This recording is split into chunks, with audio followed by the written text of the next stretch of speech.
All right, picking up where we left off. I believe last session you guys had just taken down the big boar, but you also Yes, we did. you were able to you I think you guys got really lucky. You rolled to be, and you kind of got a glimpse of the Stag Lord. He's been stalking you. It looks like he's been stalking you, tracking your movements. It's very obvious that he knows who you are.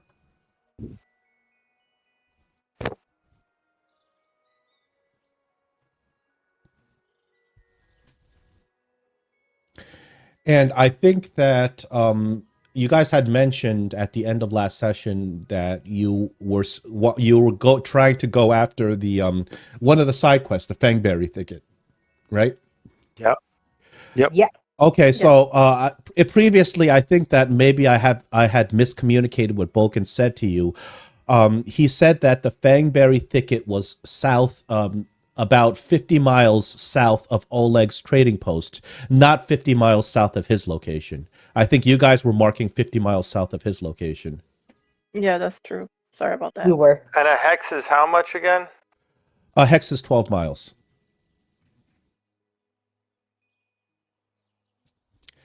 So he said it was located, it's not in the Gnarl Marshes per se. It's located in the Greenbelt. What the? I think we got the guess that it was maybe near the campsite where the Stag Lord is supposed to be. If it's not hunting us. Yeah, it's in that area, but you don't know which specific hex. Let's go there. But it is That's probably- it is dangerously close to the Stag Lord's fortress where you also know the location. Yeah, it's probably somewhere right here. Yeah. So in order to find it, you guys have to kind of go to the hexes and do the recon action. Well, I don't think we're ready to go that close yet. Before we go, do you want us to skip Valerie, or do you want to change it with another NPC? Well, you're out on the field, so in order to do that, you'd have to you have to go back to Oleg's trading post, or you have to wait until she goes back to Oleg's and then somebody else shows up.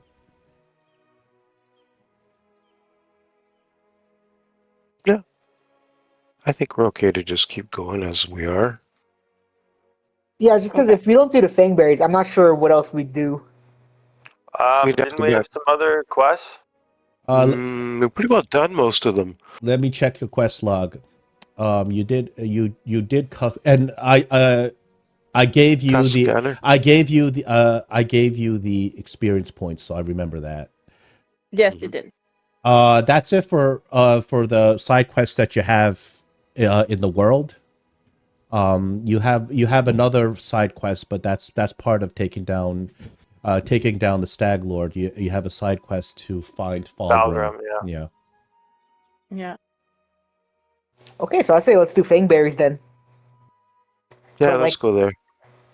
John, could we do that reconnoiter thing? But could we do it like stealthily? Is that something we do together, or is that two separate things? In terms of stealth, I don't because the recon action will take the place of your travel action. So you can say I'm being stealthy or something like. I don't think it would make a difference because it's not like getting stealthy will take up another travel action, because the travel actions you don't have many. You pretty much have 2 per day. With your horses. Okay.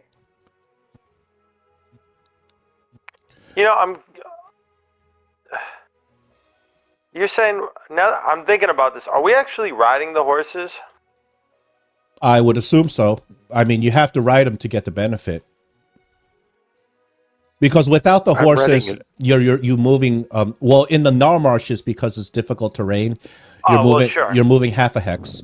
But outside of in the Greenbelt, you're moving 2 hexes a day with your mounts. But that's assuming you ride them. I'm asking only because, like, when I don't know if Pathfinder accounts for this, but wouldn't these horses be able to, I don't know, go over, 24 miles in a day? It's dependent on your mount's speed. So it's not just going that far, but also, obviously you're riding the mount. It's got to rest every once in a while. It's got to go drink.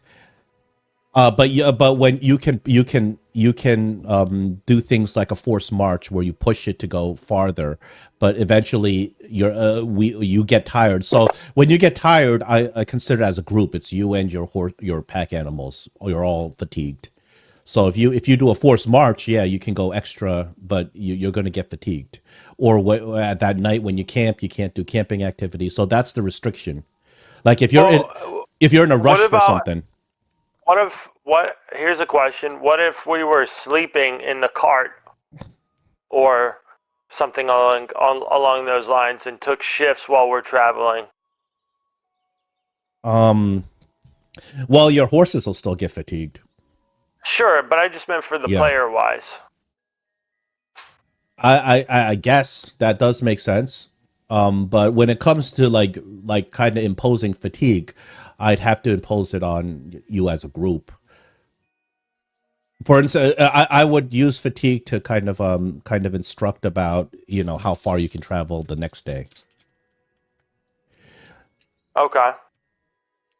But maybe you're talking about like the condition fatigue. Yeah, if you announce that makes sense to me. I'll roll with it and not impose the condition, and just say your mounts are fatigued.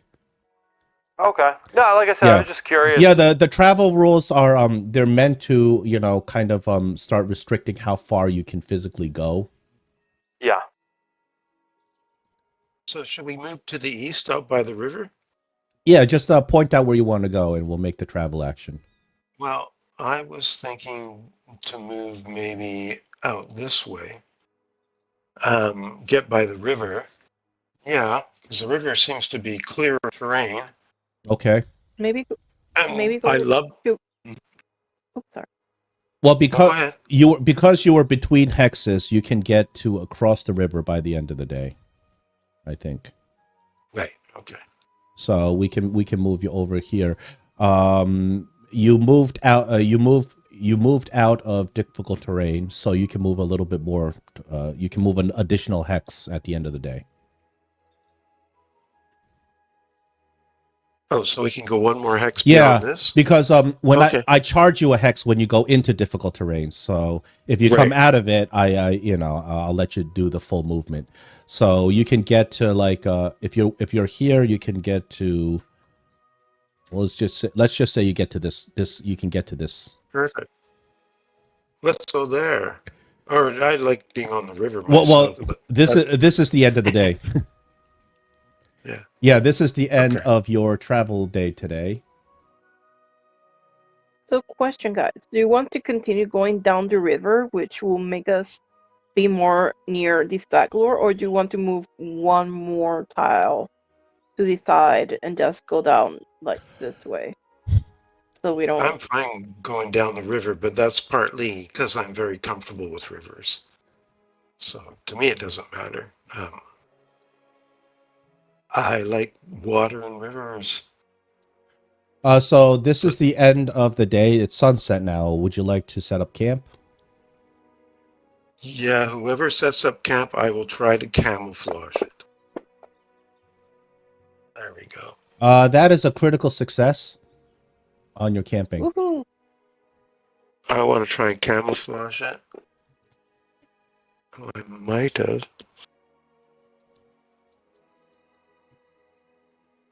Is that enough to camouflage our camp? You don't even need a camouflage with a critical success on camping. Oh, okay, right. There's a 0 chance of a nighttime encounter. Because remember, you guys moved out of a more dangerous zone into a less dangerous zone, so the DC to succeed is much lower than it is in our marshes. Good. You guys may do camping activities if you choose so.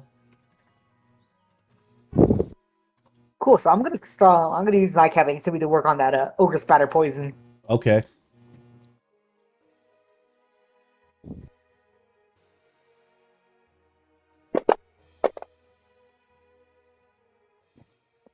I will go on watch. That was, I think it's a DC 19, so it didn't go through.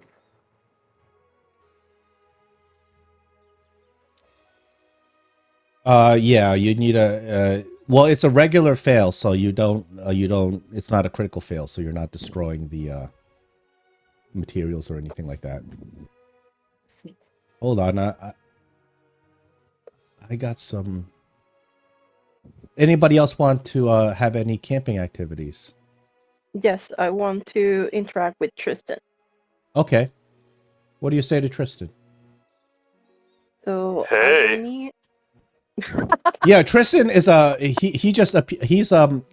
he's kind of like it's kind of hard to tell from the distance if he's even male or female. He's kind of androgynous, but when he speaks, he's clearly a man. He's got a deep voice. He just seems way too pretty for a regular human. He's just way too like his skin tone is perfect and all that stuff. So he doesn't, he seems a little bit off in terms of, what you'd expect. He told you that he's been alive for a long time. So I go near him and ask him, what's the strangest thing you have ever seen in your travels since you've been around a long time? Tristan tells you a story. He says when I was much younger and much less experienced and more naive, I had come across a village where it appeared that everybody in the village was beholden to a child who appeared to have some very powerful magic. The child would just think some thought and that would come true. However, he still had the mind of a child, and he could not, he could not understand morality. He could not understand right from wrong. So the child wanted things that any children would want. He wants to stay up all night. He wants to have delicious treats. He wants to have toys and companions. However, the child also did not understand morality. So anybody who did not listen to the child would wish that person into the fields. He would wish that person into a horrible fate. The child actually had enslaved his entire village because of his powers. And when I encountered that village, I went and I at first tried to speak to the child. I tried to instill the morality of goodness, for the child indeed was very powerful. He had a connection to powerful magics that I could not even understand. But as I began speaking to the child, I realized that the child was never even taught morality. He was given everything he wants because his power was so great. And I was not able to help that village or that child. And that is my deepest regret. Oh, wow. And how long ago was this? He says, this was maybe 50 seasons ago. It's about 25 years ago. That's how people typically measure time. So by now, then that child should have been now 25 years or 30 or in their 30s. Well, what I discovered very tragically many years later is that the child never wielded his powers appropriately. He never gained control of his powers. Eventually, the entire village was destroyed, and I am assuming this was by the power of the child, the wishes of the child. The child has moved on, and I've never seen him again. But there no longer is a village in the place that I've gone. Oh, that's sad. But you should know, Tristan, you cannot we can try to guide people, but it's very hard to change the mind of somebody, especially somebody that never had the same type of compassion and morals that we learn. Yeah, Tristan kind of Hope he's deep in contemplation of when you're trying to advise him. and I hopefully by now, maybe what he needed also was to walk and move and see the world, because maybe being that small village, sadly that it was destroyed, but maybe this is what he needed to move on, He says, "Yes." to maybe learn. He says, I never discovered what exactly was the nature of this child, whether he was even a child at all. Perhaps he was a vengeful spirit in disguise of a child. But I regret that I could not help the other villagers. I regret whatever fate that they had suffered at the whim of this child. He says, perhaps one day I can discover the fate of the village and this child. Well, it sounds very interesting. Maybe if we end our journey and you still need help, that sounds interesting. Adventure. It If you need any well, companionship. it was in a land far away from here. A land they call the Mwangi Expanse. It would take years to travel back there.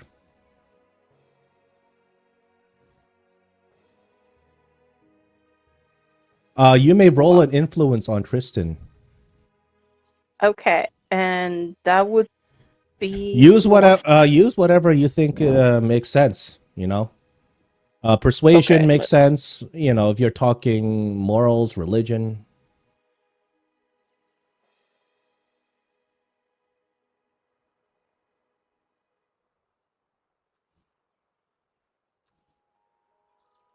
Um, let me go with religion since we were talking about Yeah. that. Let's see. That is a critical success. You go up Nice. 2 points of influence on Tristan.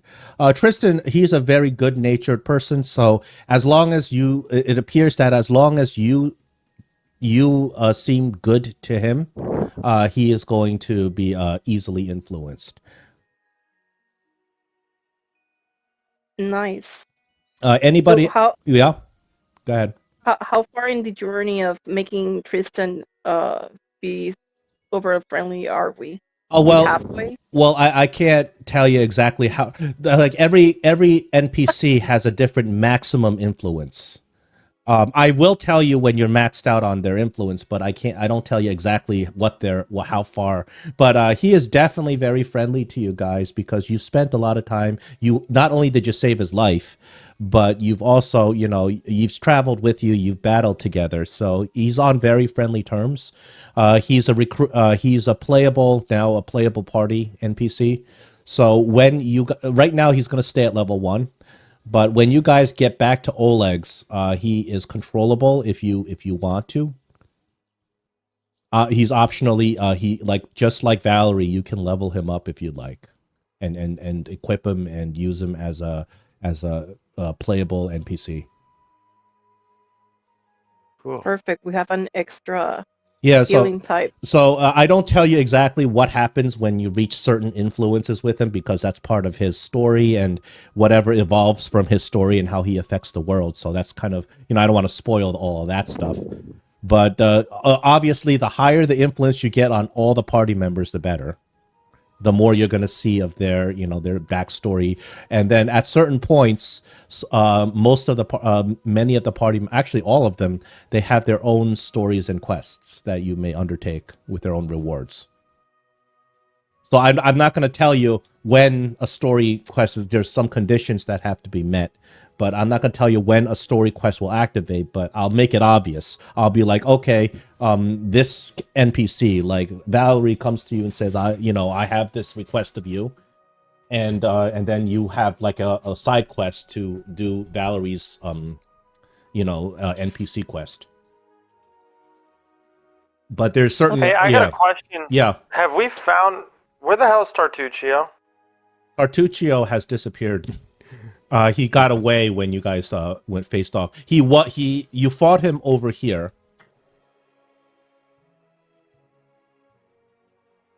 Where? Can you Right. ping again? Yeah. I feel like we We should went look for that son of a- underground Yeah, he into was. some cave. Well, he was in the underground layer in the soot scale caverns. You guys have killed all the gremlins and the soot scale kobolds when you went there. Yep. But he got away. I mean, he's a crafty guy. He's the kind of villain that the first thing he does is create an intricate escape route before he even creates his trap for you. I think you guys were trying to climb up to the ledge where he trapped you, and you kept failing. Yeah. You couldn't get up to him, and he got his opportunity. He escaped, but you don't know where he went. Obviously, he's gone. You know, he's gone underground, so to speak. Well, if he wants to become king, he has to be at some point heading in the direction of the Stag Lord too, Well, right? Because that's a I mean, major. I think He could just say I he think you did got it I think while- yeah I think you guys have destroyed his chances of becoming a king, because his plan was he was gonna raise the kobold army and then overwhelm the Stag Lord with a kobold army. Well, he was gonna take you guys out first and then overwhelm the Stag Lord. You guys have obviously completely ruined his plans for that. So it doesn't look like he has, unless he comes up with some other crafty solution, doesn't look like he's going to be, you guys are far ahead of him in terms of his chances of becoming king. He's also crazy now. He drank the, he drank the wrong potion, and he actually thinks he is a purple kobold. He's lost his mind. So maybe we'll come across him in a bar where he's drowning his sorrows, looking very disheveled, but Yeah. also very purple. Yeah, and in terms of actually killing him, I mean, you know, the fate he's suffering right now might be worse than death. Not even knowing who you are anymore and thinking you're a purple kobold is pretty bad. Cool. And a purple kobold that has a dragon or something like that. Yeah, That's right. he thought he tricked you because he made you think that he had a pet dragon when he actually brought out this monstrosity that he somehow contained. I got a question about the party sheet. There's something in there. It says potion patch lesser. Is that something that hasn't been identified yet? I believe it's been identified. Okay, because Yeah, it is doesn't- identified. So if you click on the dot, it will give you a Okay. description of how this potion patch works. okay, The 'cause, potion patch is an item very helpful for marshals. It allows them to activate drink a potion without having to put a sword away and take out a potion in their hand and stuff like that. So it saves the actions of having to do that. good if you're going to be on the front line taking hits and Yeah. stuff. It's a consumable, so you can certainly buy more. What level? Oh, no, it's a level 4 item, so you can't buy more right now. But it's in the future you can buy Okay. more. That's why it's still sitting there. Okay.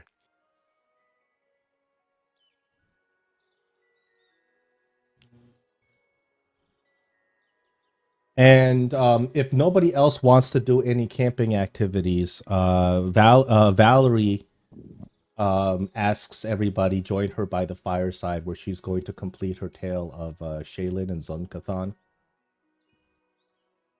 Mhm. So as you sit, Charlotte runs it. so Valerie has you can see that inside Valerie's hand she has a pouch. And she continues the story, and she says, well, there was one final battle between Shaylin and her twin brother Zun-Kathan, and this was a very sad and poignant battle, even though it was fierce and rang across the heavens. Zun-Kathan, from the depths of the far and the beyond, had found a deadly weapon called the Whisperer of Souls. It is a long glaive, which is sort of like a machete on a stick. That's what the weapon looks like. With this weapon, he had intended to slay his sister. However, while they were fighting, there was one moment where he hesitated, and it appeared that somewhere deep inside, the original Zun-Kathan, the original brother of Shaylin, still recognized his sister, and he did not strike. And with that moment of hesitation, Shaylin herself was able to move in and disarm him, and she took his weapon, this weapon from this deadly, horrible, evil weapon from the depths of the beyond. She disarmed him and took it for herself. Thus, when she had disarmed him and took his weapon, she had won that battle, and Zun-Kathan retreated. And so Shaylin took the weapon that was of pure evil, and she held it as her own, and it has become Shaylin's weapon, the glaive.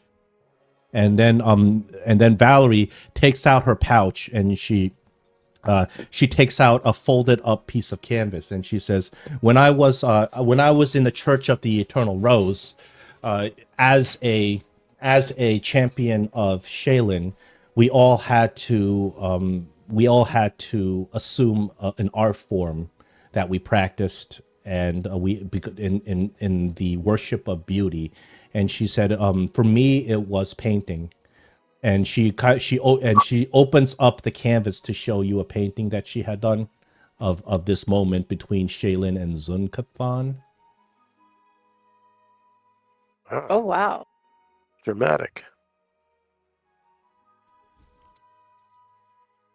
And as you can see, that Shaylin is removing this, disarming Zun-Kathan's cave, and you can see Zun-Kathan kind of looks like Hellraiser.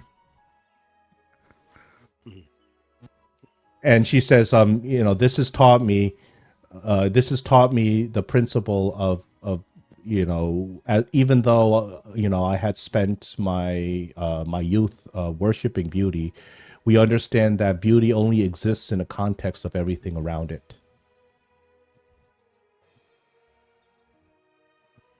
We understand that there has to be a balance between good and evil, that everything cannot be made beautiful.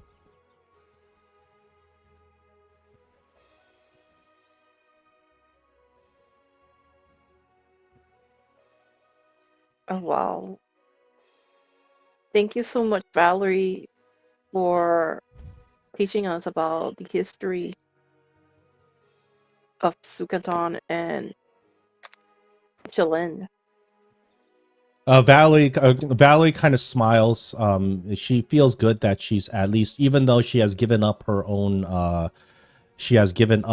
station as a paladin, she's happy that she can at least share some of what she had done in the past and some of who she used to be.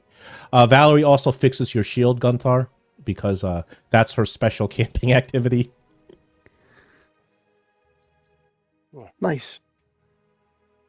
Thank you. Tristan will not do his camping activity because he's not officially selected by you yet, and he remains level 1 until you bring him back to town. But let me see what his camping activity is. Let's go back to town. We need another strong healer. Well, you only can take one at a time. So Tristan's prayers to Saturn invoke her healing and blessing to the party. And this is not that helpful.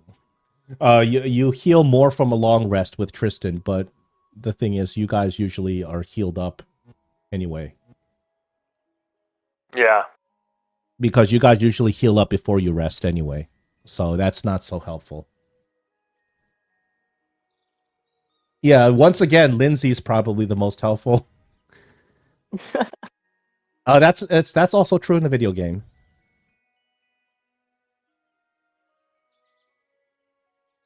Valerie is helpful in specific situations. Also, Knock Knock's there, but he's not considered your follower at this time. Knock Knock has some things that in case you have a midnight encounter, he's got some things to help out. He sets out traps, so all the enemies that if you happen to go get into an encounter ambushed in the middle of the night, the enemies get attacked by traps. Doesn't Knock Knock also give us like a -1 to everything? Well, he does until you get his influence up. Because right now you Oh, got you guys. He's still your influence with him is still pretty low. So until if you get his influence to a certain point, that goes away. But influencing Knock Knock may not be the you got to use different skills because Knock Knock is he's generally a pretty evil character. So you got to bully him around and stuff. You got to maybe trick him and bully him and stuff like that. That'll be more effective than trying to be nice to him, because if you're nice to him, he's just going to steal from you.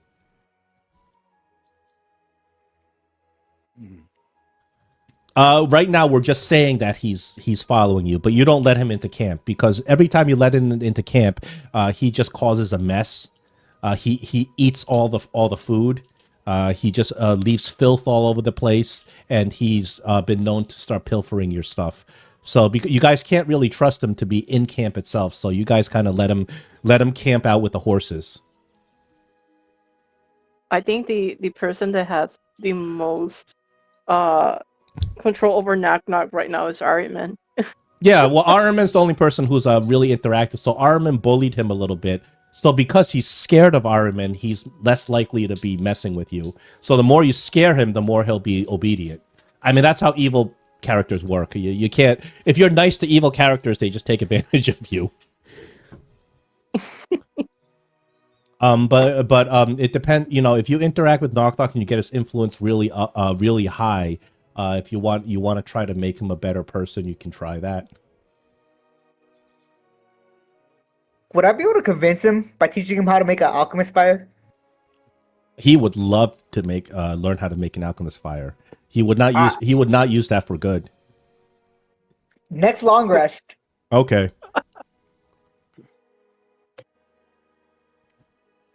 Yeah, what could go wrong? Okay. Honestly, I think it'll be fun. You guys get no encounters tonight because you critted that the camping roll.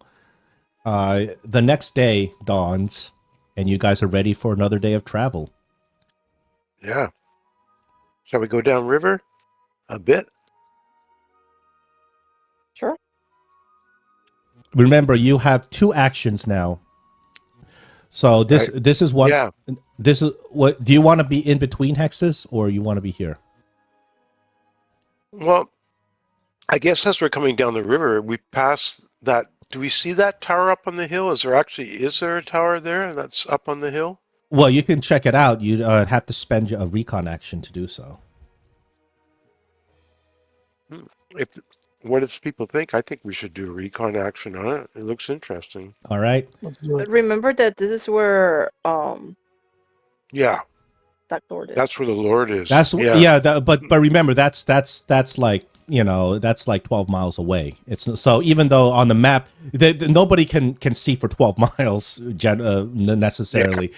So even though you're physically close to his location, it's not like you're exposed or anything. Then I'm with Meg. Then let's do a reconnoiter. Yeah, the reconnoiter action. So in the past, I was kind of going by the reconnoiter action in terms of I only had one person roll, but I realized that everybody can roll on it, which it's fine because the DCs usually are set where everybody can roll on it. Okay. And it is a perception skill roll, right? Yeah. Unless you can convince me you're using a different type of skill, like to do the reconnoiter. Like if you want to make an argument to use, survival or something like that, or you're having your companion do so, and you rolling your companion's perception, that's all legitimate.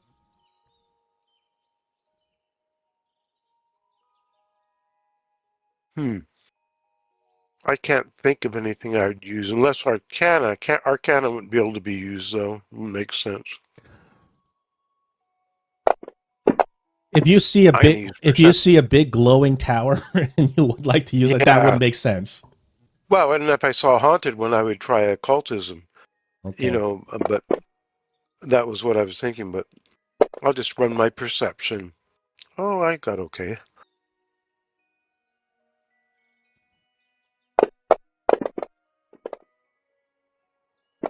That's a good rolls. Whoa. Yeah, there are a lot of good rolls. So you guys reconnoiter that broken down tower. Doesn't seem to be anything of interest. It's an old watchtower from the war. There's nothing of value. It's been stripped down over many decades. With your reconnoiter action, you do not find anywhere where the berries are growing within this hex. Okay. But But I'm doing the recon action uses one of your travel actions, so you've used all 2 travel actions for this. right. But I'm very excited about this being a place where 3 rivers or 2 rivers converge.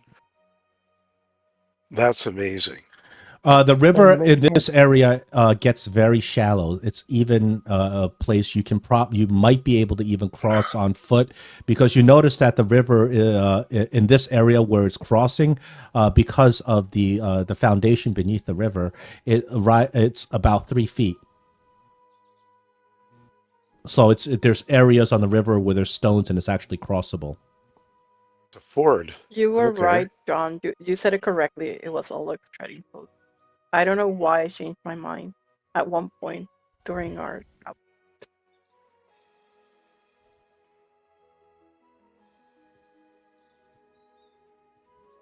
So we basically need to also try to find a place where it's like there's a lot marked by death and decay. Yes. So you look around here, you don't see anything like that.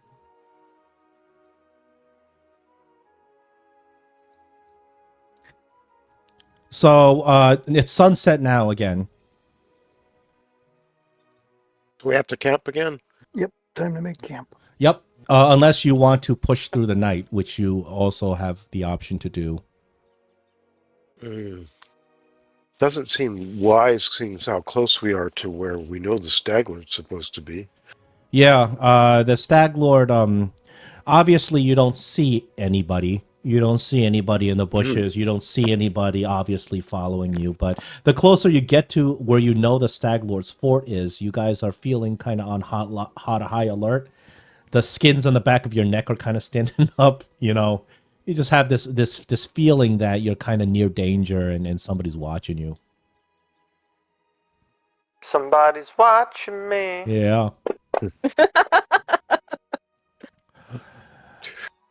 17 is a success in the green belt. All right, I'm going to try and camouflage. Okay. No. 13, unfortunately, that's too low to succeed. For any other camping activities for tonight? Yeah, can I talk to Knock Knock? Yeah, you can talk to Knock Knock, sure. I'm gonna yell over, Knock Knock, come here. Knock Knock is surprised because you guys don't usually talk to him. So he hurries over. Yeah, yes, master. You like alchemist fire, right? Oh, yes, master. Would you want to know how to make some for yourself? Oh, yes, master. I'm gonna start pulling out my alchemist materials, and I'm gonna pull out some limestone that I have. And it goes, if you take this, you grind it to a very, very fine powder, and you burn it for about 10 minutes, about the heats of a steel forge. It's gonna become very brittle, and it's very brittle fine powder. You combine it with a little bit of water and petroleum. You put it in about a vial this size, and on any impact with anything with moisture, it will blow up into ignition.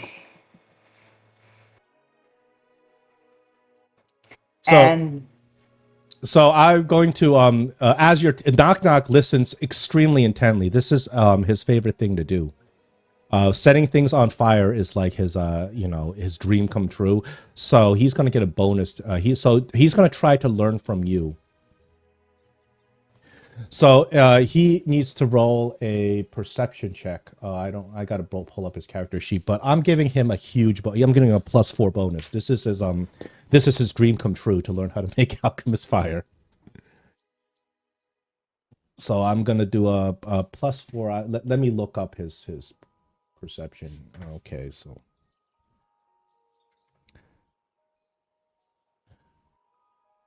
Now to set a DC for him. Level 1 alchemist fire. I'll make it a level 1 item.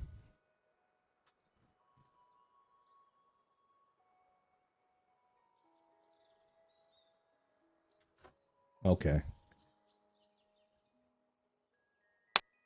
Actually, John, I don't know if this makes any difference, but I know how to make the moderate alchemist fire. So, Are you If I would- Are you teaching him the higher level alchemist fire?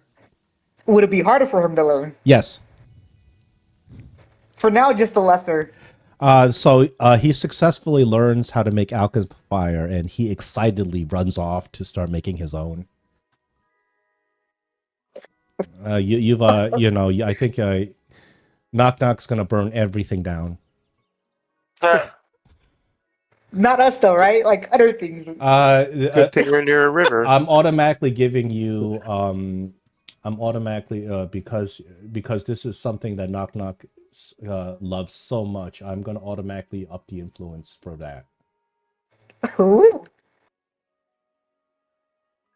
Yeah, so not only does he learn, but I'm increasing his influence just because Knock Knock, that's just part of his thing. He loves setting things on fire. So as long as he remains scared of us, I think we'll be okay.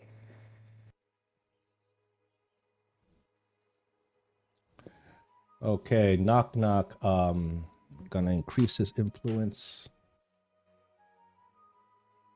Anything else for camping activities tonight?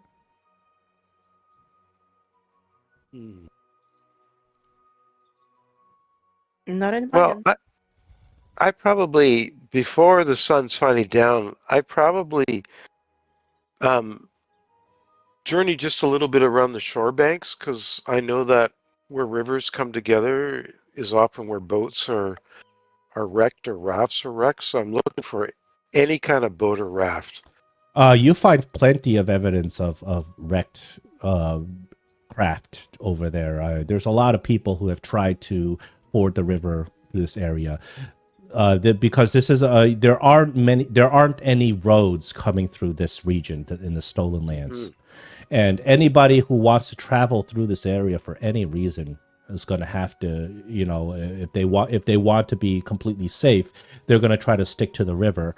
And there's been plenty of different kind of debris and wrecked craft and things like that. Do I get perchance lucky and find a chest or two among all this debris? We don't have there is no luck roll per se, but I will accept a give me a D100 roll. A D100 roll. Yeah, okay, yeah. Cool. We'll see. Let's see. We're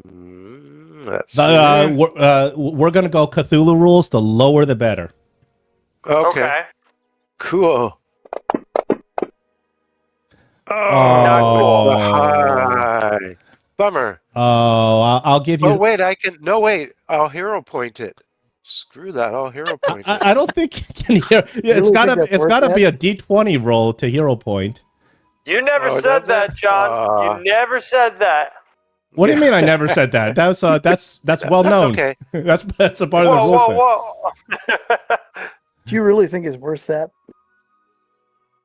We never know. I mean, and I'm good at. I will give you some gold. You can find some trinkets and knickknacks that is worth some gold. Because you didn't roll so well, you rolled 77. I will only give you two dice worth of gold. 4 point. Okay. You get 4 gold pieces worth of junk that you can sell off. So I'll add that to your gold inventory. Excellent. Hey, every piece of gold counts. You guys need to buy Valerie's soul back in a year. Literally. Yeah, it all adds up.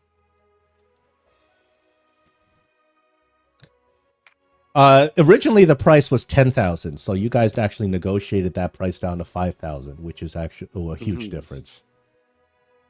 Okay, the 24th of March is what it is, and you have a new day. Okay. Now where do we go? Do we want to go into here? Oops. Oh. My ping is not working anymore. Oh, that wasn't what I was doing. Yeah, something in there. That's right. Yeah, into that hex there. Into this hex, I believe... Is that my ping going right now, or is that someone else's? I think it's mine. yours. Oh, it's Okay. Okay, good. I was going to say, wow, it isn't lag that much on me, did it? Sure. I just can't do anything. You guys want to go into that hex?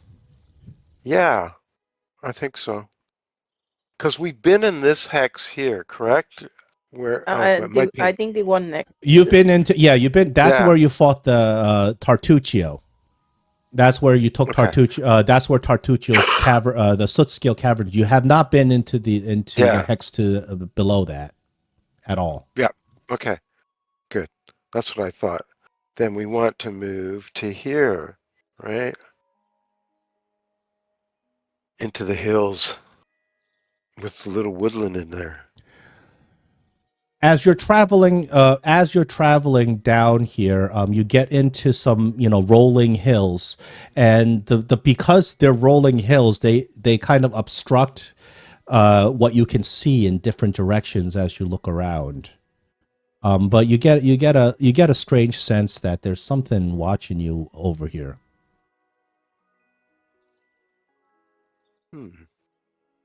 Can we throw perception to see if we can find where that feeling comes Yeah, because you guys are getting strange vibes. You may all roll a perception.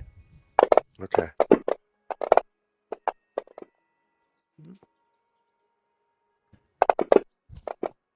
Oh, 31. Wow.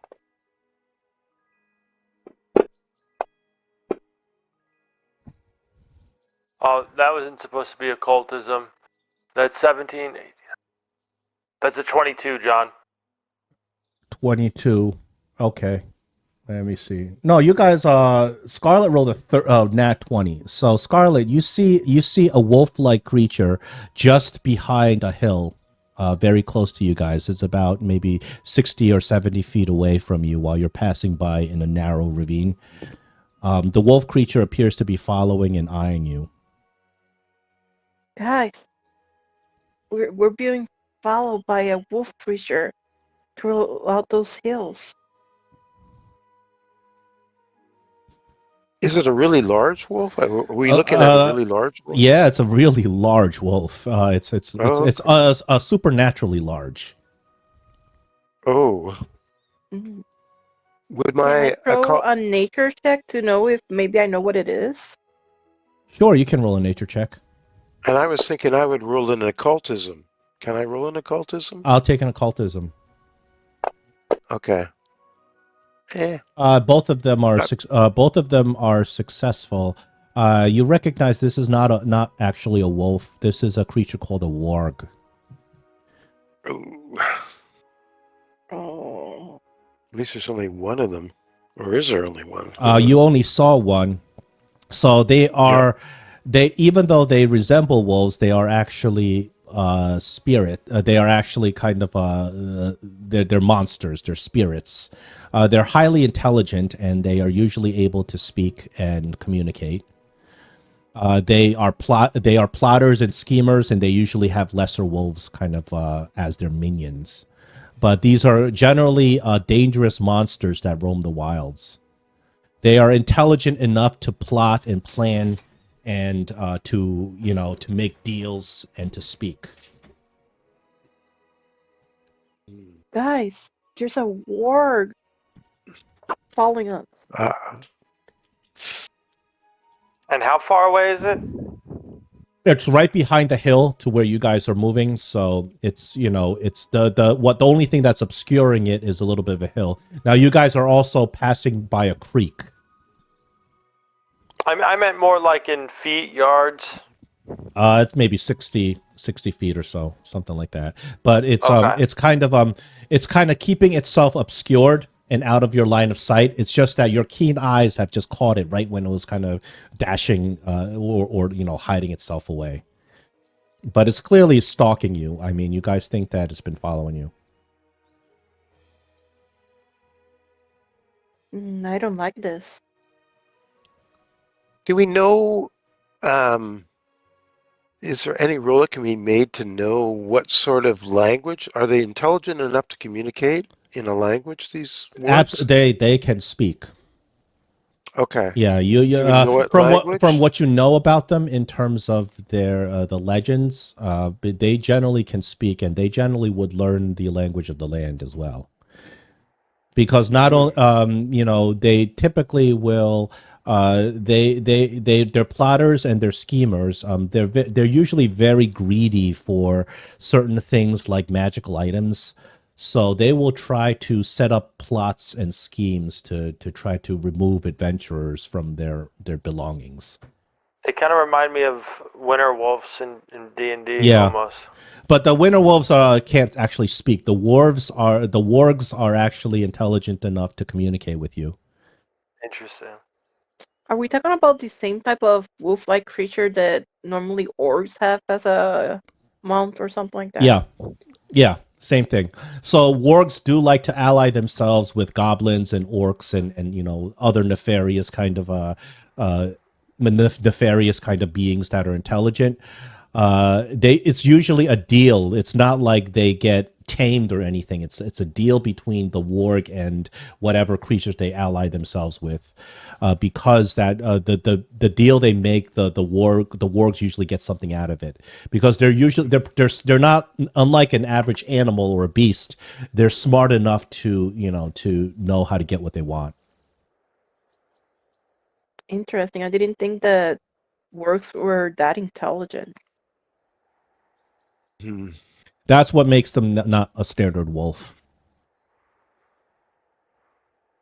And we have enough, despite hiking up and climbing up these hills, do we still have enough movement to recon this area for fangberries? Or whatever they. Yes, you do.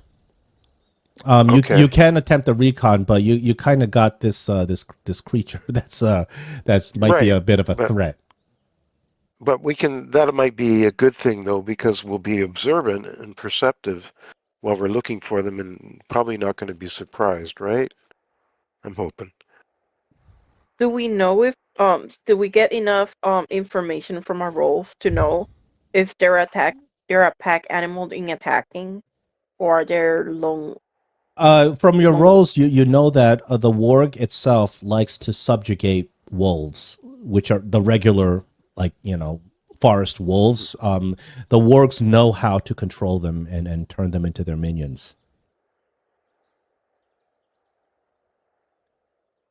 So they would be a pack animal. They could likely have a pack attack with Yeah. its wolf minions if it's subjugating them like that.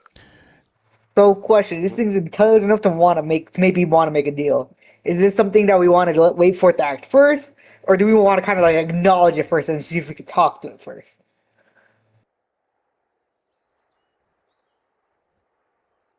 Is Knock Knock near us? Knock Knock is of course he's following along. He's managing the horse drawn cart that you have, the wagon that you I'm have. gonna say Private Knock Knock report. Yeah, yes sir. Knock Knock comes over and gives you a salute. I said that's what I'm talking about, soldier. Ready for duty, I sir. said. You see, you notice that Knock Knock has overnight he has managed to create fill a bottle with like some explosive fluid. It kind of looks like the alchemist fire, but you're not sure he's gotten it right. It might just blow up in his own hand. Knock Knock. I'm gonna need you to keep that up further away from me. Take a couple steps back. But I want you to listen. Oh, he goose steps back 3 All right. steps and then salutes again. That's right. You're roguish, aren't you? Yeah. I'm good at many things, sir. What about traps? I can create traps, sir. Why don't you go and put a little trap down? We got something following us. So Knock Knock runs off excitedly to create. He's trying to create a snare trap. All right. I said, hey, aren't one of you? I say to the group, isn't one of you also good at these snares? I don't think anybody else certainly- has taken any trap making feats. So No, I only have thievery. I have, but not trap making. In terms of trap making, in Pathfinder, the Ranger class has one of the subclasses of the Rangers is a trap maker. However, that class was kind of lackluster when they actually played it, so it was not very popular. So they took that away in the remaster. However, if you want to make traps, there are still feats and archetypes that you can take to become trap masters. So there's actually feats that you need to be able to have to be creating traps, and there's mechanics for traps as well. Okay, but No. Knock Knock should be able to create at least a basic trap. Yeah, Knock Knock is because he's a rogue. He is proficient in literally every skill to some degree. So he's gonna There we try to go. make a trap, but it might not be good enough to catch a warg. But he can make Sure. something. Well, I'm gonna ask Knock Knock. I'm gonna walk over and be like, "What kind of trap are you making? Can you specialize in anything? What are you doing?" He says, "Well, sir, I only have rope and some twigs. I can make a snare trap, sir." He says, "But if you gave me the materials, I can make a spike trap. I can make if you gave me a lot of materials and a team of engineers, I can make a dungeon trap." Team of engineers? Knock Yes, sir. Knock, are you out of your damn mind?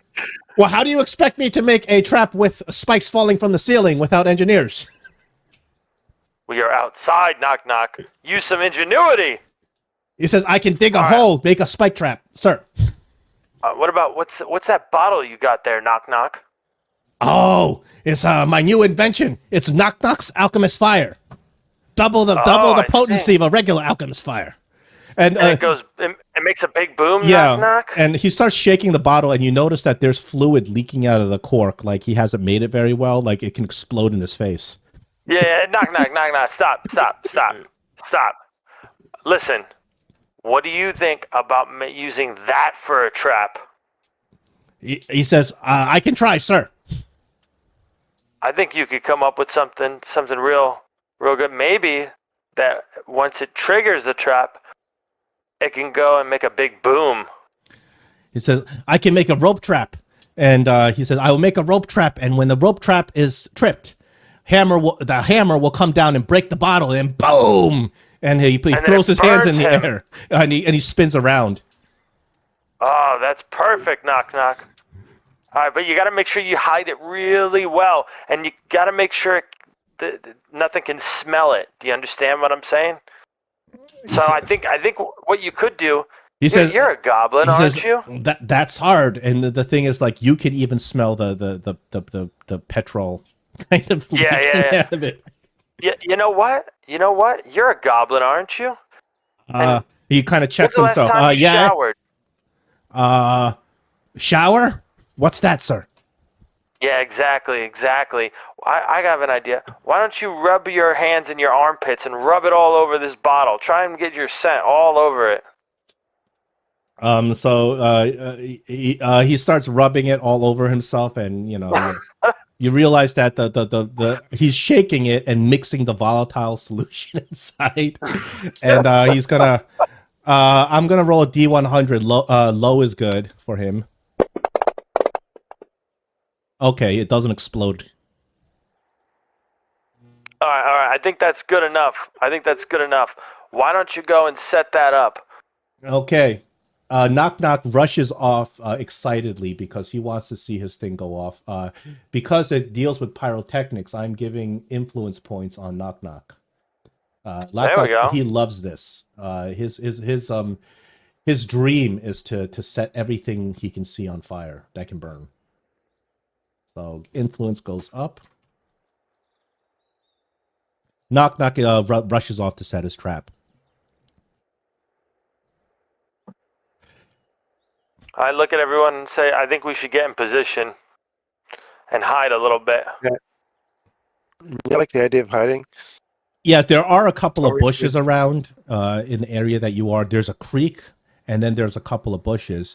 And you guys notice that as you're trying to hide, you kind of look at the hill that the warg that you just saw the warg, and you can see on the very top of the hill the head of the warg pops out staring at you, and you can see his eyes are just this blazing red. Clearly not a regular natural wolf. This is clearly some sort of monster. As the creature just stares at you, and you kind of stare back at it. I'm definitely hiding in a bush. I'm going to. Well, if I wanted to make it look like. Question. If I wanted to make it look like we were leaving, and can I roll a deception to try and make it look like, we're in a hurry and try and hide our behavior? Yeah, you can do that. You're going to have to roll against this creature's perception DC. Hold on, let me set a DC.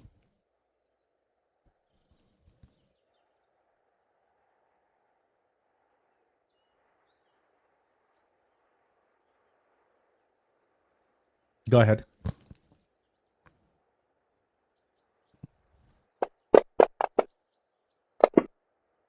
I'm going to use a hero point. Okay, go ahead again.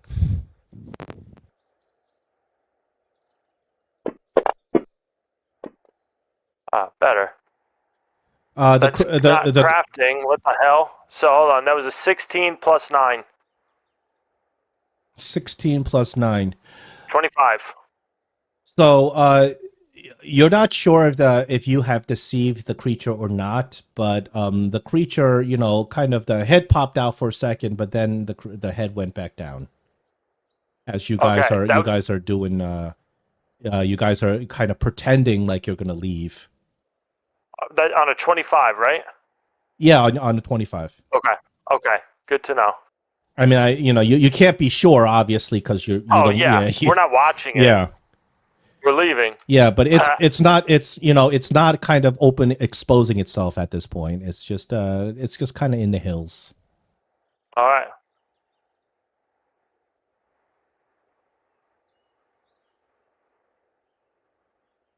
What do you guys do? You need us to? Yeah, what do you guys want to do next? I guess you guys are kind of hiding. Yeah, do it. Do an ambush.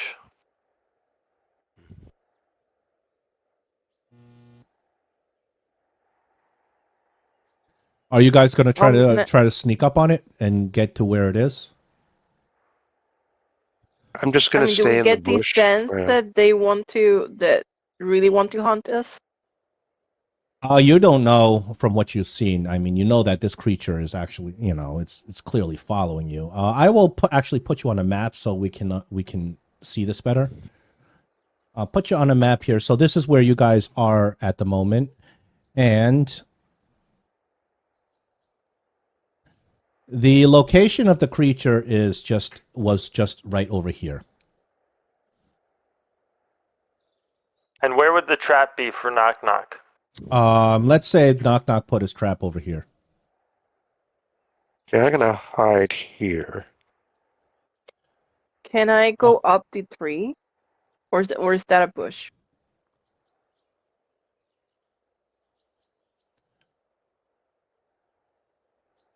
The bushes should be obscuring light, like with the lightings on. Can we step in the bush? Yeah. Mm-hmm. So, like, for example, I can go here. Yeah, of course. And do I have cover? How's that work? While you're in the bush, it depends on how high the bush is and everything like that. But for our purposes, while you're in the bush, right, you have light cover. If you want to take an action to take cover, you can increase your degree of cover. So cover has degrees. There's light cover, which is +1 to AC, regular cover +2 to AC, and then heavy cover, which is I believe it's +4 to AC. So if you already have light cover just from your position, you can take an extra action and take cover that increases your degree of cover. So Okay. just standing there gives you a +1 to your AC. Also, I mean, the take cover also, it's a separate action, but hiding inside cover is also an action you can take. If you hide from something, it can't even see you or target you. If you successfully hide. Okay. What is the take cover activity? What skill is that associated with? It's actually an encounter action, like in the middle of combat.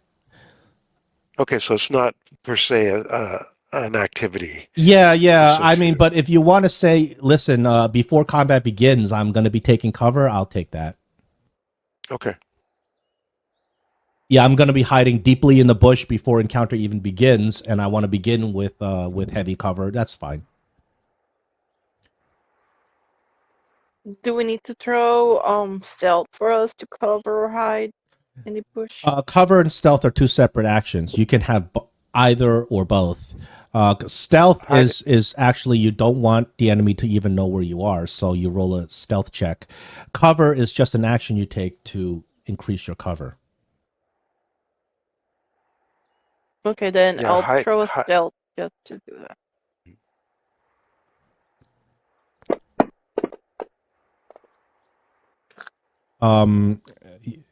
You rolled a critical failure on stealth. So that's a critical. Yeah, so a critical failure means that you failed your stealth so bad you're obvious your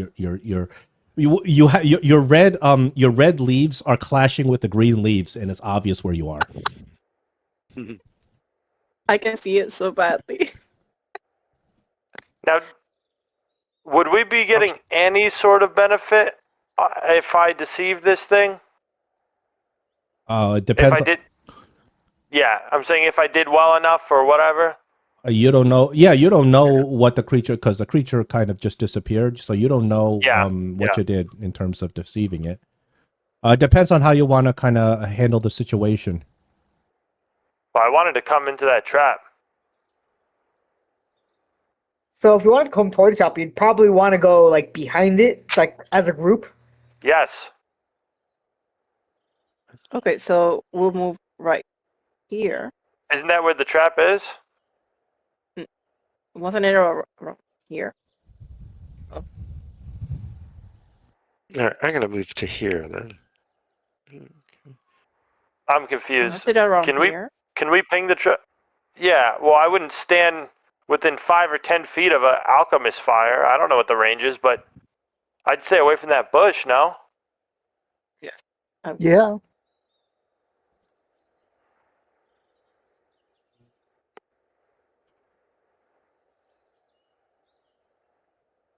I think we're good. Wait, let me move Valerie.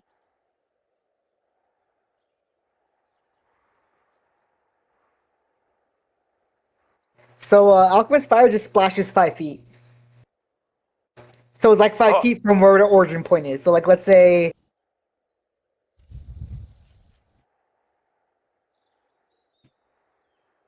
Sure. Well, I'm hoping it triggers the trap and it gets on him, is all I'm saying.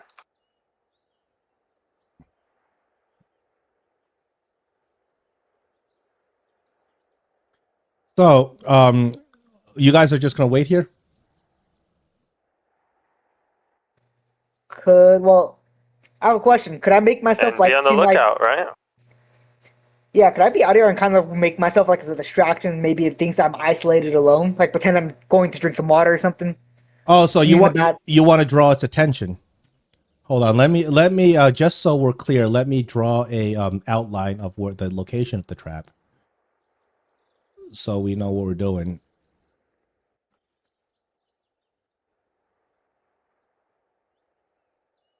We'll put the location of the trap, let's say here. Is that good? Sure. Okay, so that's where Knock Knock has set up his trap. He's got his alchemist fire attached to a hammer next to the tree.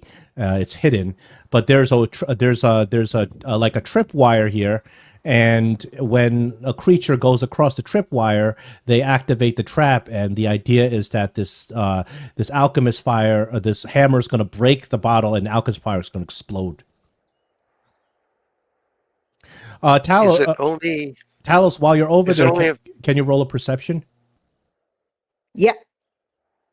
Well, Is I the was gonna alchemist say, fire? why step away from the trap though, too? Wait, like, say it again? 5, 10, 15. You're like 15 feet away. You know what I mean? Yeah. Yeah. We don't know how far does this alchemist fire explode. Is it just It right? splashes 5 feet, so it goes like, and it's Oh, like okay. yeah. So That's I'm good. like right now I'm out of the radius for at least for a normal alchemist fire. I don't know what Yeah, Knock Knock so made. Yeah, I pretty would much. just stay there in the open. I'll mark it at the level of. Hold on, I gotta roll Knock Knock's crafting ability to see how well he made this trap. Let me see. Okay, this got to be a hidden roll, so you guys don't know how well he made the trap. Okay. Okay, so did you want me to go ahead and roll that perception check? Yeah, I need a perception check from you.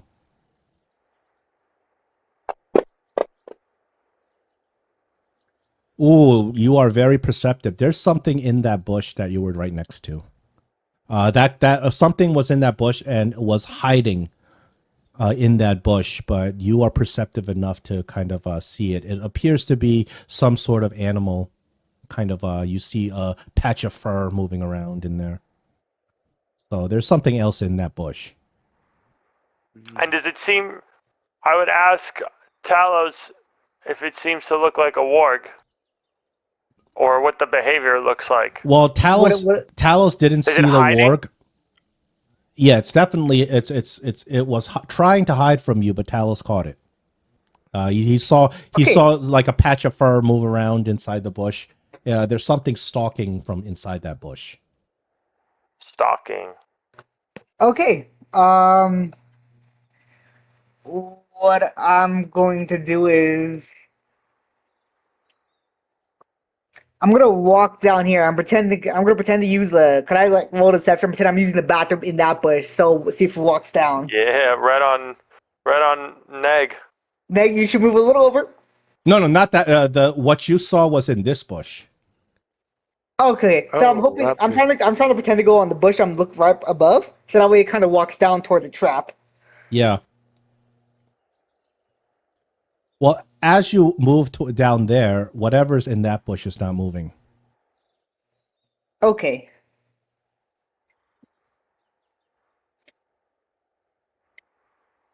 All right, so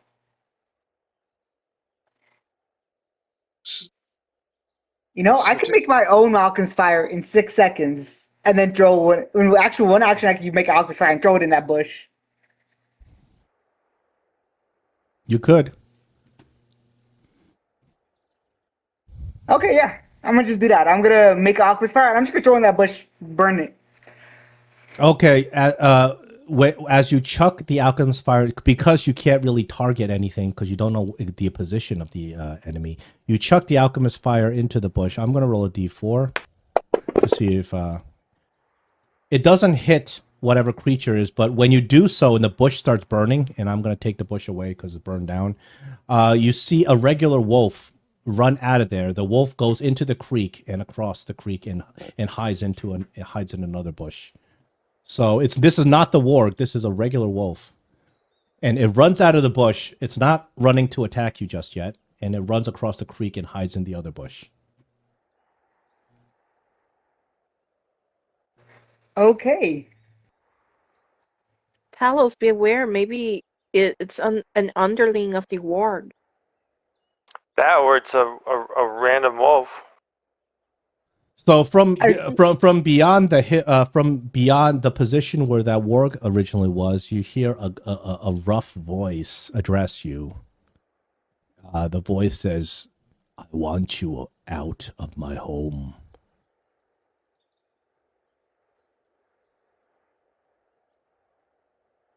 Well, we are just passing along, so I think if anything, we could go on our way, and you could leave us be, and everyone's happy.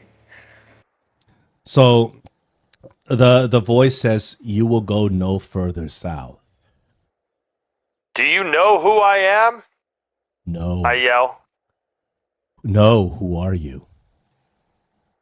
Do you know of the Stag Lord? I know the Stag Lord, of course. And do you fear him? I fear nothing. You know he's coming to your lands, right? The Stag Lord will not cross my lands. Oh, I think he will. In fact, I know he will. It's part of his plan. I guess you're trying to do some deception on him, correct? Yeah. Okay.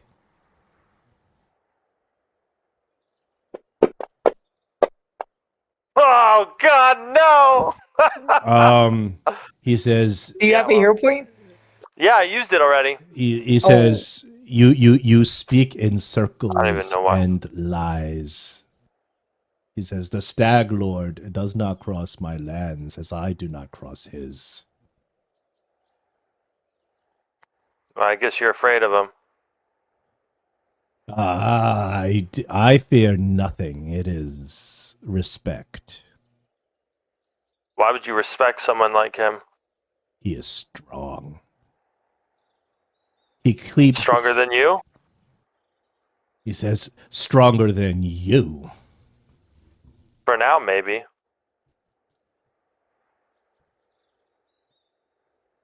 He says, but there are those even stronger than the Stag Lord in these lands.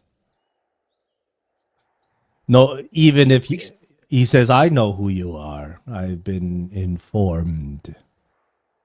You stand against the Stag Lord, but even if you destroy the Stag Lord, another will rise in his place. Stronger, more brutal, more evil. We'll destroy him too. You will try.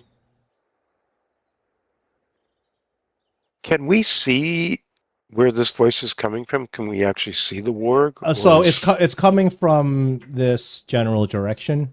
Okay. You know, he's hiding in probably the bushes or maybe the forest behind the bushes. It's clear. It's clear that he's probably got some minions around because you guys caught that wolf. I'm gonna say, why don't you come out?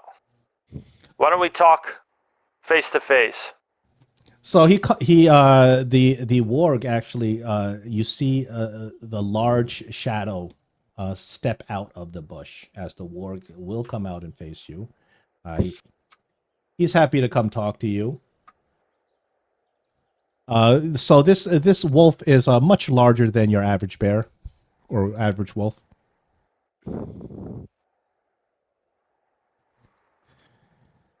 I'll step out. So it appears that since you guys are in speaking terms, he's not. He comes out. Doesn't look like he is looking to attack. So when he comes out, he steps to the edge of the cliff and he lets out this ear-piercing howl that just reverberates across the fields. Oh, that's a cliff. Yeah, that's a cliff.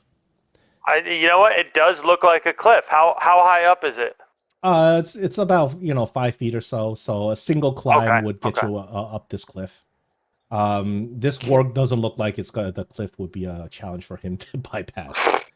So he lets out a howl into the heavens, and it kind of it's a screeching howl just echoes across the land. Then he kind of tilts his head down and stares at you with his glowing red eyes.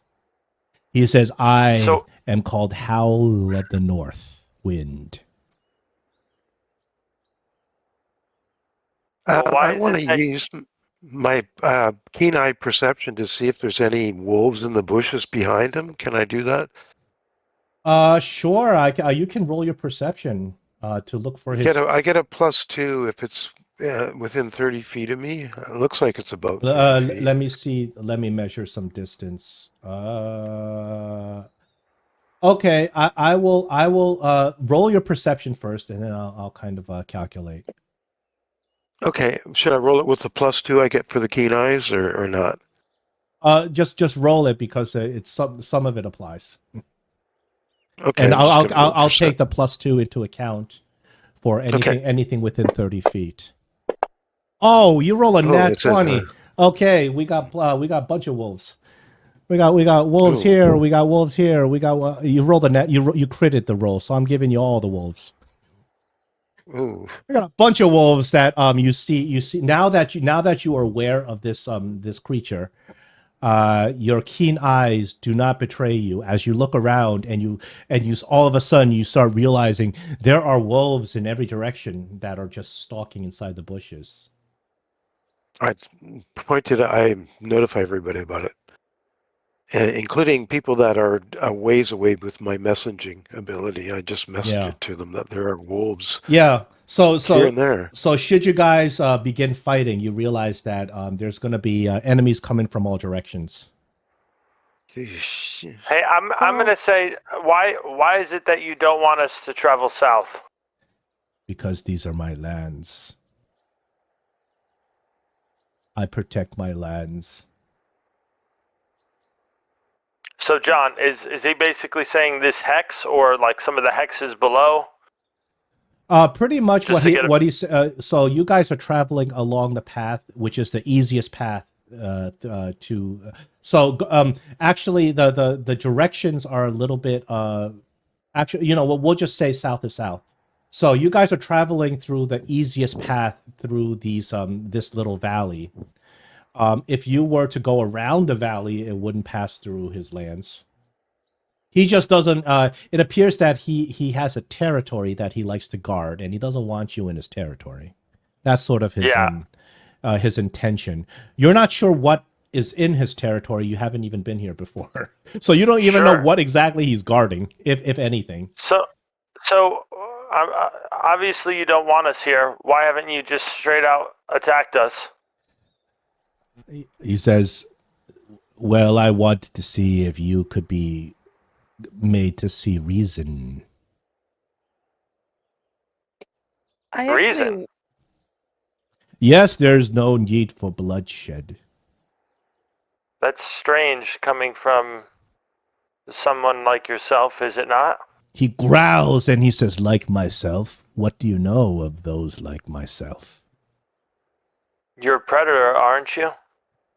Yes, but you are not my prey. So is your prey nearby? He just lets out a loud howl. He says, "These are my lands, and this is my hunting ground." I see. Well, we don't mean to take any of your prey, if that is what you were concerned with. In fact, we seek something else, something that probably has nothing to do with you or your lands, and we are simply traveling through. He says, "What do you seek, and where are you going?" Honestly, we're looking for. I kind of like look like kind of like weird, like kind of like this is what I'm really about to say to this guy. We're looking for berries. Berries. And he actually lifts an eyebrow. If you can imagine a wolf lifting an eyebrow, that's what he does. Yeah. I'm like, yeah, I know. I feel the same way. We're looking for berries for. I guess they have some sort of property to them. Yeah, some sort of magical properties for potions. Yes, that's it. There are many berries in this land. Can you be more specific? Well, I believe we There, can. there are rare pink berries about the size of regular berries. They're in areas marked by death and decay. Um, rumors say they could absorb negative energy. You speak of fangberries. That's the one. You are going in the wrong direction. And you know where they are? I do. If you will leave my lands and not return, I will tell you where they are. Sounds like a good deal.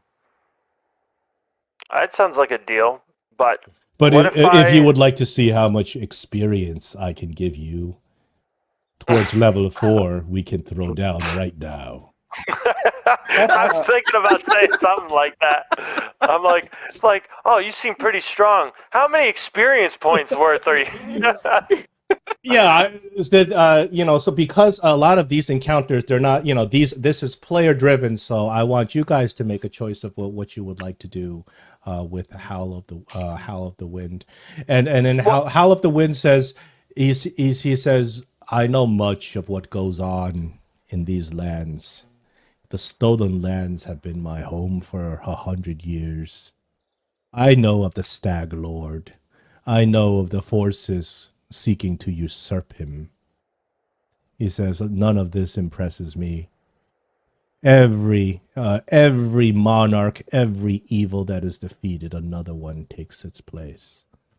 The one who Well, will usurp the Stag Lord, if you should destroy him, is already taking his seat. well, how about I offer you a deal? A counter deal, if you will. It's something you might enjoy. He says, I'm listening. Well, these are your lands, this area. These are your hunting grounds, your home. Obviously, you don't want us here. And I have a feeling there's a reason, maybe more than what you're alluding to. And that's quite all right. For now. But what I offer is you tell us where the berries are, we leave, and why don't we make an alliance of some sort? Because we will dispose of this Stag Lord, and we will be ruling this land. That doesn't mean I necessarily want to oust you. You actually see the wolf smile. You didn't know a wolf could smile, but this wolf does. Yeah. So that doesn't mean we want to oust you. In fact, I care little for the activities of yours, and I would even go as far as saying we can ban people from coming here if that's what you so choose.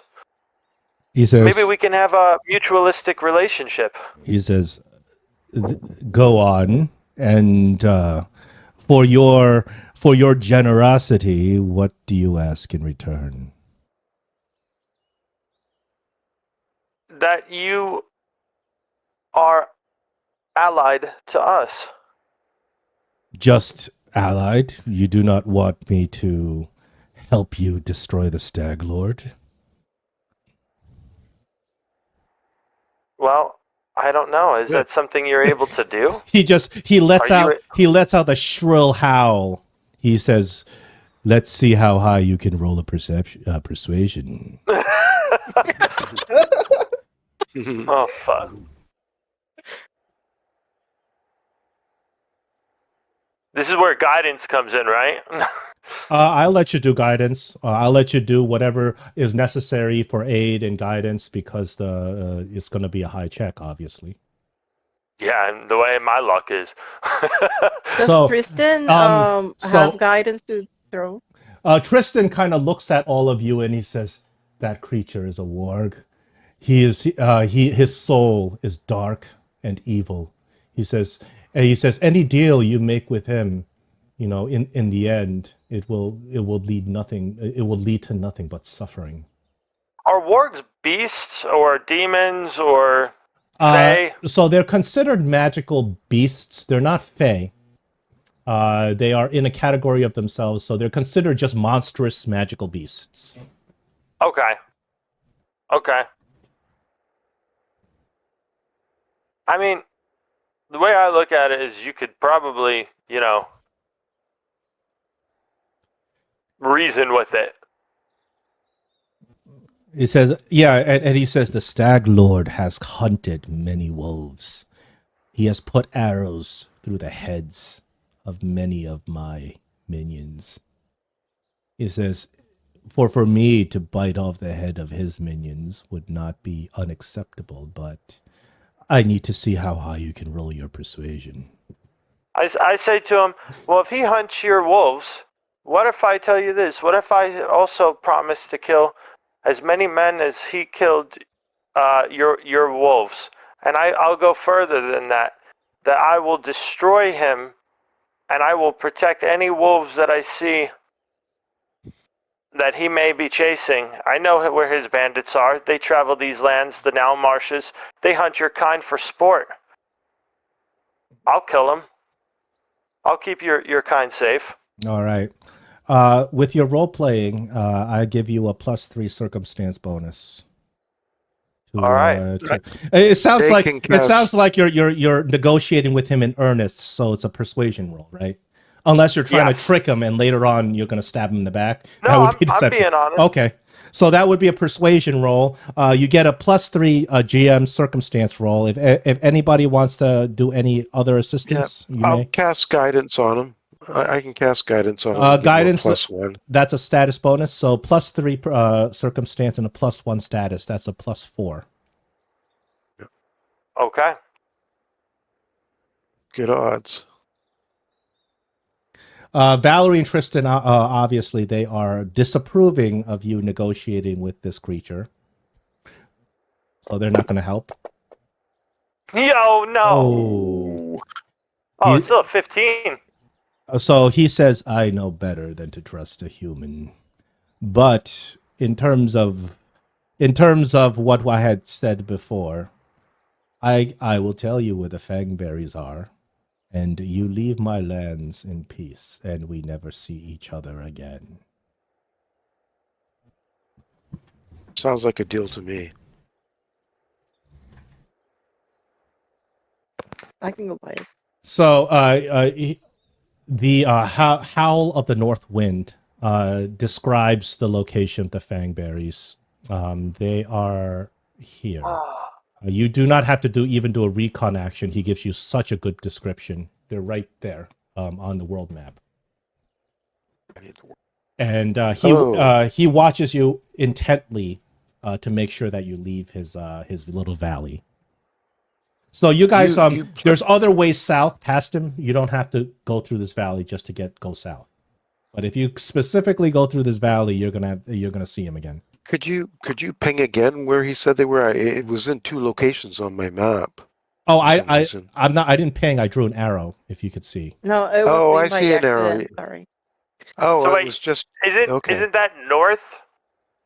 Yeah, Yeah. you guys went a little bit too far south and west and east. a little bit too east. Yeah, that's cool. We can get back there pretty easily. Here, I'll do a drawing. That's better. Now, do they hunt deer or people or pretty much anything? They do hunt people. He just happens to tell you that he's not interested in hunting you right now. He knows we're too tough for him. Maybe. Yeah. Oh, so I should intimidate him, is what you're saying?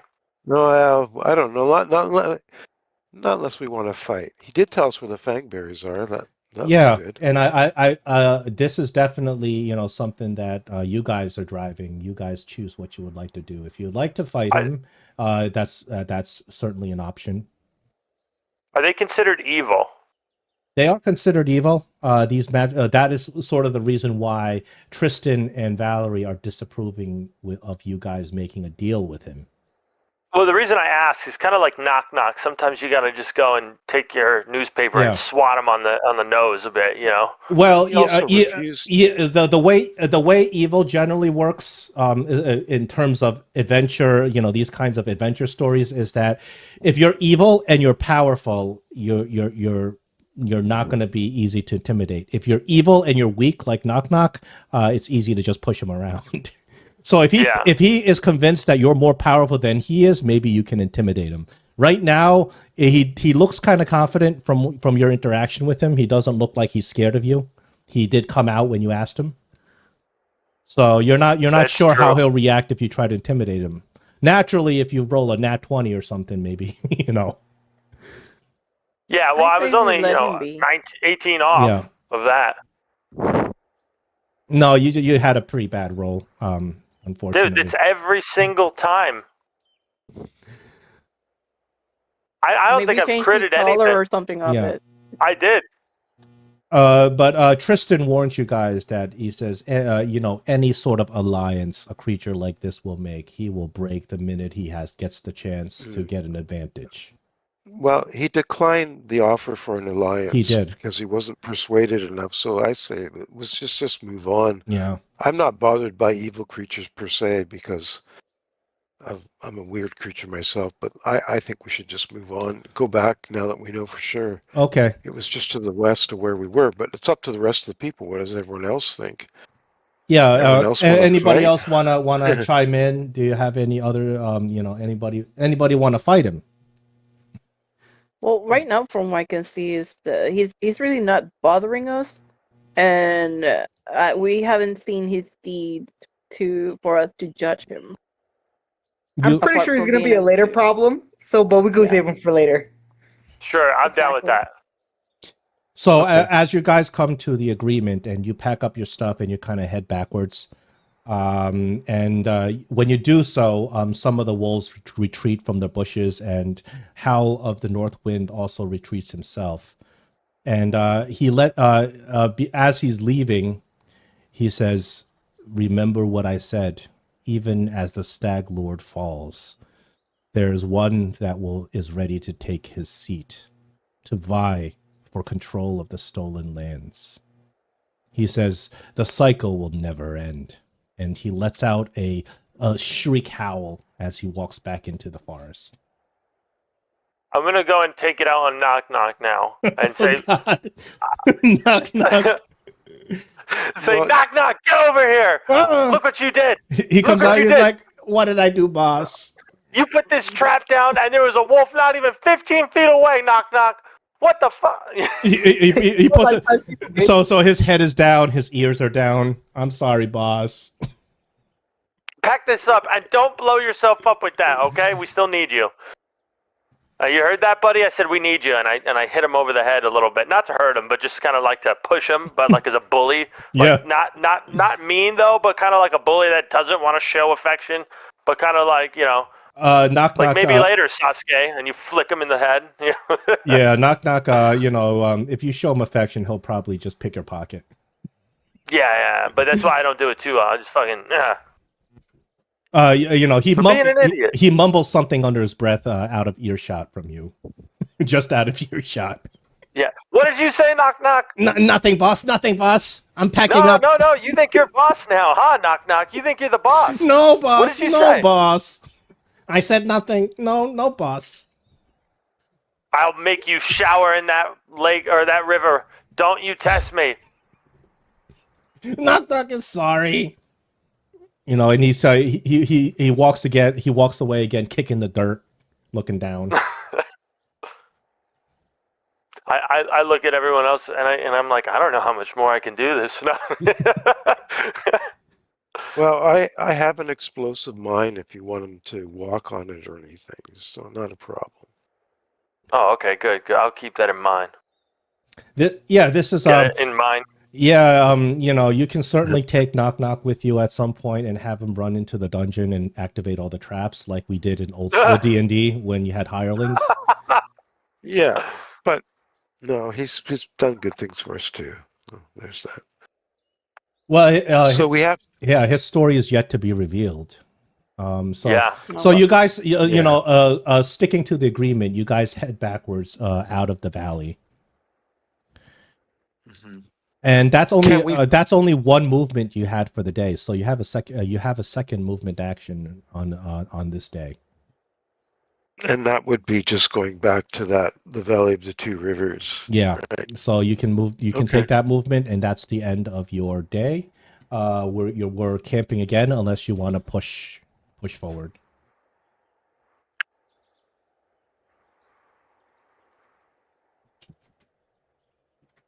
Do we want to? Push forward meaning travel at night. Yeah. It sounds.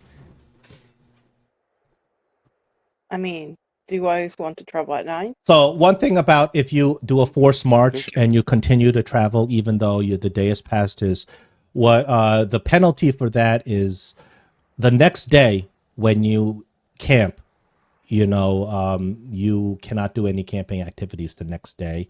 And if you continue to keep pushing with a forced march, you might have to encounter the situation where the next day you're forced to camp for like 24 hours because you have that party fatigue. So in the long run, what happens is that you can't, even though you're pushing forward, it's a small burst of speed, but you got to rest. Well, it seems like it might be worth it because we're going to a place, one, where we know the tower has no inhabitants, and we know that that is the destination Yeah. of where the fangberries are. It might be worth it this one time. But man, I'd hate to say that and let's get jumped by a giant Yeah, something. I don't know if we. I feel like we're gonna have like a higher chance of encounters there with a 24-hour rest, Yeah, especially yeah. since the Well, Stag Lord nearby. whenever you do a forced march or anything like that, the chances of encounter, the DC for me to roll the encounter is easier and easier. That's course. fine. Just do it. Okay. Just do it. Okay. So you guys Okay. continue Everyone traveling. else okay with that? Yeah. You will continue traveling through the evening and you make it to the location of the fangberries. Now, you were given excellent directions by Howl of the North Wind. So you don't have to do a reconnoiter action. You can go directly to where the fangberries are. So you guys, this is the edge of the Gnarl swamp. So you're not technically in the Gnarl marshes. You're just on the edge. And as you get there, you smell this disgusting pungent odor in the air. And you realize that, there's just rot somewhere coming from the vicinity. And as you head towards the edge of the Gnarl marshes, you notice that in that area, the swampy area there are just these pools of just fetid, rotting swamp. And you also recognize that within the area, you see these ghost lights kind of popping out. And this is not something you're not used to. They're not supernatural. It just means that there are a lot of dead things over there. So as you guys approach the area that you are directed to approach, you notice that you're kind of mired now deeper into the swamp. There's ghost lights kind of popping off here and there. The air grows more and more deep and pungent. And you notice about 100 feet away from you, you see a patch of raspberry-like fruits that are growing next to a bush, several bushes full of thorns. And these are really, really sharp thorns. You also see that there seems to be some sort of white substance around those bushes. When you say white substance, are we talking like a solid of it? liquid? Well, it's right now it's kind of far away, so you guys have to get a little bit closer if you want to go examine that stuff. I mean, we have to be careful about them because from I remember, the oh my god, the nails, not nails, the spines on the berries are poisonous. Thorns? The thorns. Yeah, Oh, Thorns, right. thank you. the thorns are very, very Yeah. poisonous. That's the warning that Boken gave you. But you're pretty convinced that these are the fangberries in question. Would my if I sort of scratch my gray cells and tried to get my ideas about occultism, would occultism tell me something about the threats that are around it? This is not an occultism kind of situation. Okay, because I thought ghosts. Okay, No, the ghost lights are a natural phenomenon from okay, burning methane. okay. Yeah, yeah. So it's a swamp thing. Yeah, Cool. yeah. So you're not you don't at the moment recognize anything supernatural going on. Let me get this going.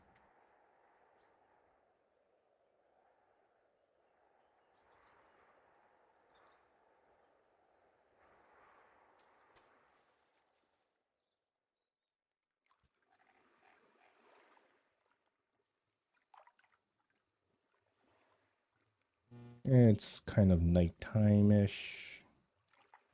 Oh, it is nighttime. Yeah, you guys travel through the night.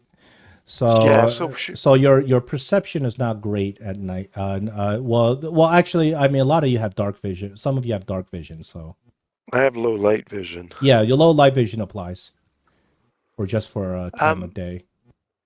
I would get. I want to be cautious about the berries. I would get like within maybe 30 feet of them and try using my keen eyes to see if I can perceive any threats. Can I do Sure, that? sure, sure. Okay. Oh, sorry. I'm just gonna. What's happening here? I'm Well, gonna. actually, could you fly like your owl over or around? I could, but my owl's not nearly as perceptive with me as me in this Ah, situation. So He. as you approach within 30 feet, you recognize that this white substance that you saw from farther away is actually spider webs. Oh, I whisper it around, message around. There's spider webs. Oh, we know what that's like. Yeah, you guys have encountered some really nasty spider before already, so you guys are, Yeah. kind of on alert. I'm gonna do a perception too, just to see. Now that I know there's webs, just to try and spot a spider of some type. And I do not see No, anything. It's a uh critical thing. you don't see whatever spiders are around, they're very well hidden. Okay. Because these spiders are masters of camouflage, and especially in their own home habitat, extremely difficult to spot. But the evidence of the spiders being around is obvious because of the webbing. Hmm. Um, John, I want to. I pick up. Actually, do I even have? I pick up. I have one of my torches and give it to Valerie since she cannot see at Okay. night, Ah, okay. Okay. and Excellent. use the cantric um produce flame. if there's methane in the air, it won't ignite or anything, right? You're not sure. Might Hold on. might light and burn the spiders. And the berries. That's true too. Here, let me take token lock off so you guys can move around. So the fangberries are right here at right on this bush here. Okay. You guys can see the brilliant pink glow set up against the darkness of the swamp. Just stands out clearly, shining. And you guys, you're looking to get like a nice cup full of them. But you can see that these bushes are very thorny. Mhm. Hey, John, I don't know if this is something that you're able to detect, but are you able to tell like how thick the spider web's like? Does it look like something that came from a small spider, or maybe something more akin to like an ogre spider? Um, the webs are not thick; they're very thin. They're extremely thin. Okay, so they Maybe it'll probably be. wouldn't. Go ahead. Yeah. Yeah, I feel like if they're thin, they wouldn't support the weight of a big spider. Yeah, Well, we got it. you gather that because the webs are so thin, they're probably not from that ogre spider. This is a different kind of spider you're dealing with. Okay, I didn't like the way you said that. All right, unless somebody else wants to do something, I'm gonna walk up. um, I'll watch and protect this is a dumb Caleb. question, maybe, Yeah. but are there any spiders that talk? Not natural spiders. There's things that are demon like and similar to spiders, of course. But I'm assuming those are like a lot stronger than what you'd normally find out in the woods. Yeah. There's but natural animals don't talk. They're not intelligent enough. They just act on instinct. Is there anything similar? Like, what would you roll for? Um, what's it called? Like animal handling. Nature? Yeah, nature. You know, if you're in the position to try to like calm down an animal, that would be nature. That would be the Okay. equivalent of animal handling. Good copy. All right. Yeah. No, I'm not a frontliner, so I'm gonna stay in the back. Okay, I guess it's just me up here, so I'll walk up. Hey, you got it, buddy. Okay. I'm So you walk standing up. stealthily. You walk up right next to the fangberry bushes to examine them, and you know these are just very brilliantly pink and red berries. They look extremely ripe. They look like they're about to burst at the seams. They actually look kind of appetizing, but you know not to eat them. But the problem is these berries are very delicately interwoven inside the thorns. Okay. You know, and Uh, you think that it'll take a long time to kind of safely try to take the berries out without poking yourself with the thorns, especially at nighttime. I do have dark vision if that helps. That's going to make it Yeah. possible, probably. So you think that in order to kind of safely take out these berries without getting poked by the thorns, you need to succeed at some thievery checks, because it's going to take Okay. a lot of hand dexterity to properly pick off the All right. berries. I will come up stealthily because I'm feeling nervous and try my hand at thievery to try and get these berries. Okay. It would just be a standard thievery. I'm trying to. Yeah, Wait a second here. think of it like pickpocketing. It's sort of similar to that. Like that's the kind of skill you really need to Common object. There we are. Okay. exactly palm Before an you object. do that, can Mhm. I throw a aid with nature check on him to help him Yeah, guide him? absolutely, Yeah. you can. I love it. That's great. Ah, That does not successfully aid him. Hey, John, just to be safe, could I like position myself to like grab, like if anything were to jump out and try attacking Neg, could I position myself where I could like grab Neg and try to pull him out the way? So if that were the case, what I would the way I kind of play it is that if you enter initiative, you have a prepared action to shove neg kind of situation, You to have pull or a grab. prepare. You have a prepared toss a halfling action. Yeah, that's If I how. can, I'll Yeah, go for that. yeah. If you want to kind of say that I'm ready to move neg out of the way whenever something could, that's how I would kind of rule it.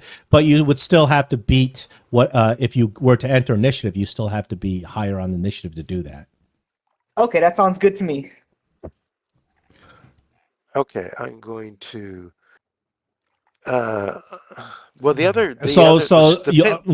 While you're kind of preparing to see how you're going to approach this fangberry thicket, you realize that there are spider webs crossing into the fangberry bush. Yeah, I'm kind of worried about spiders swarming out too. But I don't know if there's much. I'm doing this stealthily. Sure. I'm definitely going to, extracting these berries very carefully, very stealthily, this least disturbance whatsoever to the bush. And I roll my thievery. What does it roll? Oh, it rolls a 20. I will accept that 20 as your initiative. We're rolling into initiative. Was it going to be initiative? Yeah, No matter what? Okay, cool. it's going to be Cool. initiative. Oh, no, actually if you had critted it, maybe I would maybe we could have avoided the initiative. Okay. But what fun is not having a battle? Battles can be fun. Long as they're not swarms upon swarms of spiderlings. I don't like that. Yeah, well, when you roll like 2s and 3s all night, it's not fun. It's Yeah. not fun. No, definitely not. Gunthar, you won an initiative. You are at the ready. However, no enemies are present from what you can see. All right, I'll withhold action until I see somebody. You don't have to withhold. You can declare I'm going to drop my turn. So if you drop your turn, at the end of anybody else's turn, you have to let me know I want to come back in. Okay. Got it. Okay. So Gunther drops his turn because he's first in initiative. So the minute you touch even a little branch on that fangberry tree, the other bush that's right next to you begins convulsing, and a swarm of spiders flies out. Ah, I knew there'd be a swarm. Of course it'd be a swarm. I've been in these parts before, so no wonder. South of here. So these spider swarms have their own specific rules. First rule is they occupy your space. Second rule is that they cannot be flanked. They cannot be flanked. They cannot be knocked prone, obviously, because this is a conglomeration of hundreds of spiders. And they get right in the middle.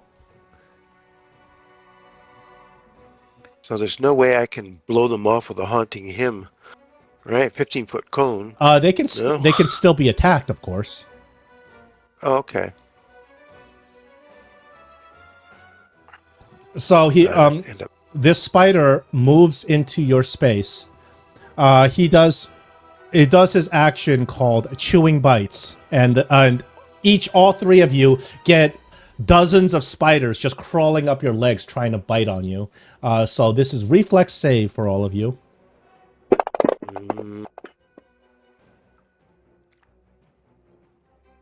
We got Ooh, I made it. Scarlet failed. The rest of you have some success. So that's a basic reflex save. Everybody, no matter if you saved or not, you get a 1d6 bleed persistent. It does not take effect right now. These spiders are just biting into you, and you start bleeding. However, whoever failed, you're going to deal with chew spider poison, which I think that's Scarlet. Yeah. Two spider push. Shit. Yeah, it's not. Okay. That's not fun. So let me untarget you and you. This is a fortitude saving throw.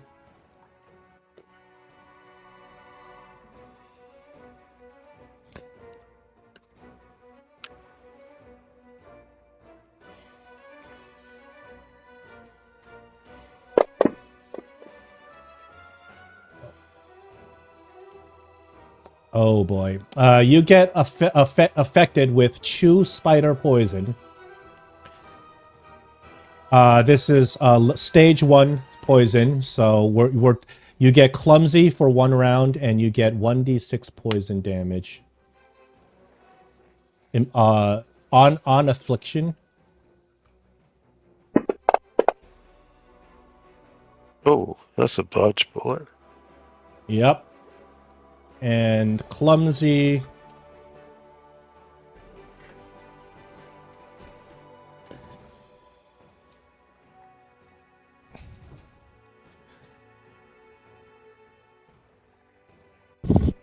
That's the spider's turn. Talos, you're up. These spiders can be targeted and attacked just like any other enemy. They can't be flanked because they are, a mass. Yeah. Okay, since I prepared that action, how does that work? Like, is that something I'm able to just do now, or? Yeah, you can toss me. The problem is that the action you prepared is you're trying to move Neg. So what you got to do is, Neg is a willing, he's going to be a willing character. So the thing is, you can move Neg 5 feet with a grab, a reposition. However, if you do a critical success, you can move him 10 feet. So I need you to move again, roll in athletics against Neg's fortitude DC. Okay. Do I get any Yep. bonus considering he's a halfling? Not really. Nice. It's still based on his fortitude.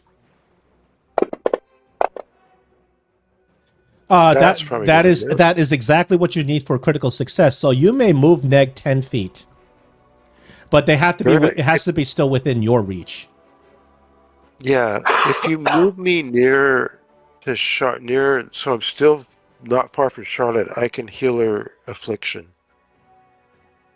Okay. Like what if I moved you straight up 10 feet? No, it has to be still Okay. within your reach because you're still Actually, no. If you shove Neg, you can move him 10 feet in any direction. You can move me. Wait a minute. I'll ping. Is this ping? Ping. You could move me here or here. Either one would work. Yeah, that's all fine because you did a critical success, so you have 10 feet of movement. As long as I'm still not in the swarm, that would be great. Of course, the swarm might move, but that's the way it is. Perfect. Okay, so that's one action on your part. Okay, that's Talos' turn still. Yep. He's got 2 actions left. You can smack those swarms.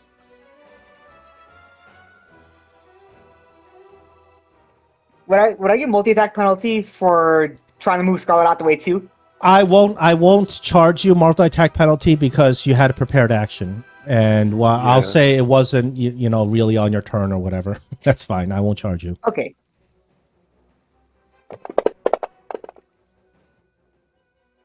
Oh. What are you rolling? Athletics to move Scarlet out the way too. Oh, Scarlet is a willing creature, so you can at least move her 5 feet. Let's see her fortitude. You don't crit on her, so you can move her 5 feet in any direction within your grasp. That's outside your grasp. You can shove her there if you want. Okay. No, I'll just move her there, right there. So that way she's Okay. still out of range. So All right.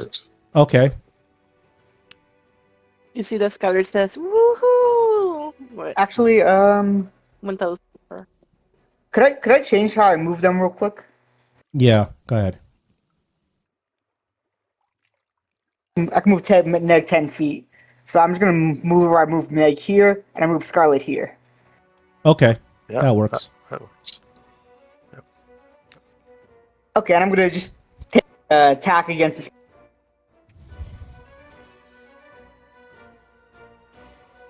This one's going to be multi-attack penalty. So it's a multi-attack penalty -5.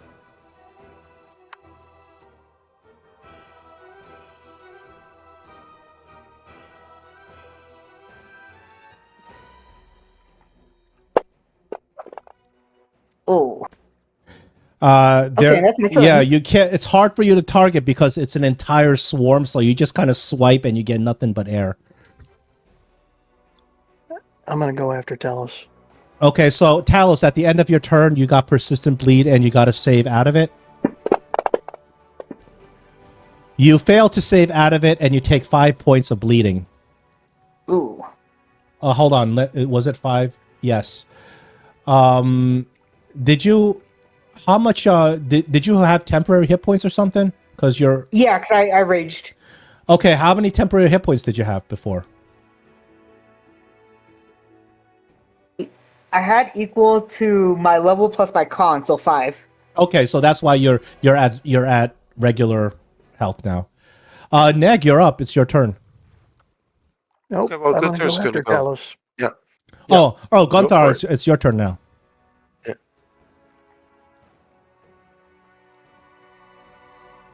I'm gonna move up and attack.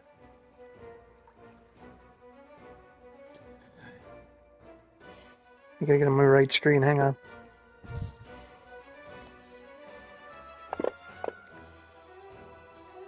That's a critical hit.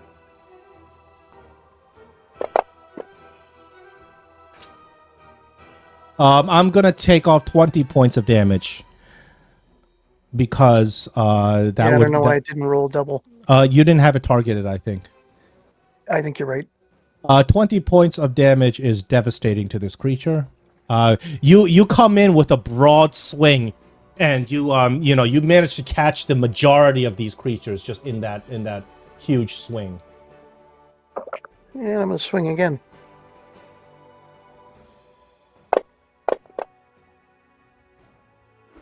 Second swing is a miss.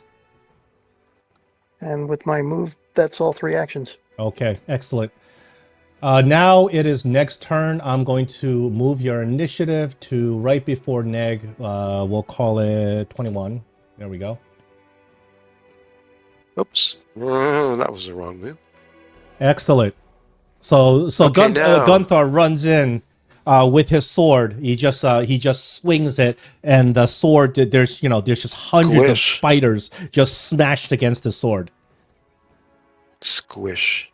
Okay, so I cast Cleanse. I waver my hands in the air and I bring them down near Scarlet and I cast Cleanse Affliction on her. Okay, Cleanse Affliction will bring down her level of poison to 0, thereby getting rid of the poison.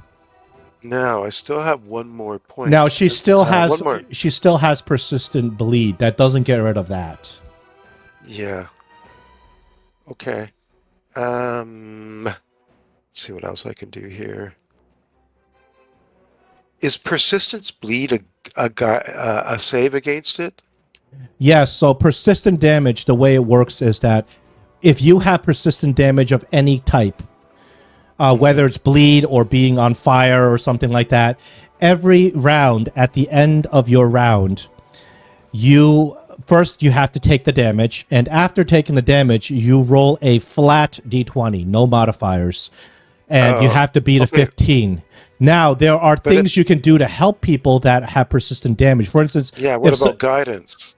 Guidance, can help that, and because it is considered like a save. And also, let's say somebody's on fire, you can say, I toss some water on him.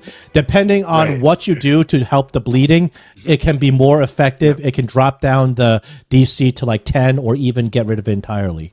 Okay, well, I'll give Scarlet guidance so it's easier for her to save against this. So I do that. Okay, guidance will still give her that +1. Okay, good. That's all I can do this round, moving to the next person. Oh, something got triggered. That's your save for persistent bleed. Oh, okay. So you you rolled a 15, that ends the persistent bleed. Good.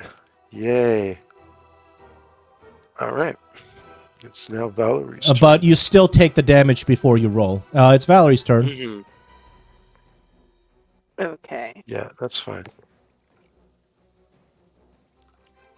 Valerie see what's happening. Starts to move. She does a shot. Wait. Yeah, doesn't charge.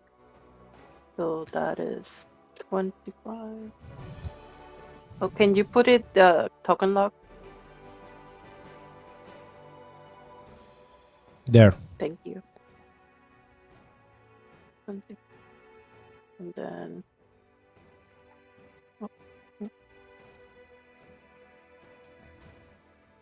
Okay, perfect. And I'll just move her here and attack.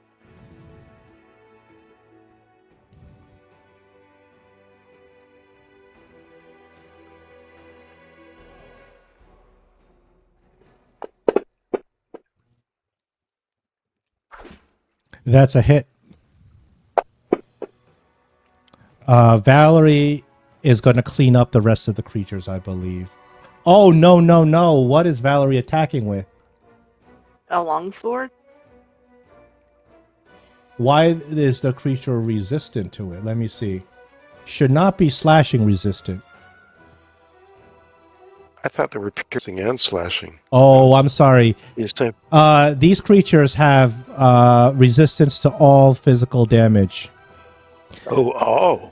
Different degrees of resistance depending on the type of physical damage. Even blunt damage or bludgeoning damage. Because think of it like this: these are hundreds of spiders. So even if you kill one, there's still 99 there. So swarms are special types of creatures that have special properties. They are highly resistant to single attack damages. They are highly vulnerable to splash damage. So even though Valerie swings and kills one spider, it barely makes a dent. Okay. Since Valerie doesn't have anything else, she's going to do another attack. And hopefully, even though if it's small and steady, at least it's an attack. Yeah, you have to bypass. You have to bypass the resistance to successfully do damage. So let's see. Next one does it. That's still a hit. So you have to roll enough damage to bypass resistance 5 slashing. 1 point of damage. Something is something. So, John, that probably should go back and revisit the damage I did because I wasn't targeted. Yeah, on them. you're right on that. I actually did go back and redo it.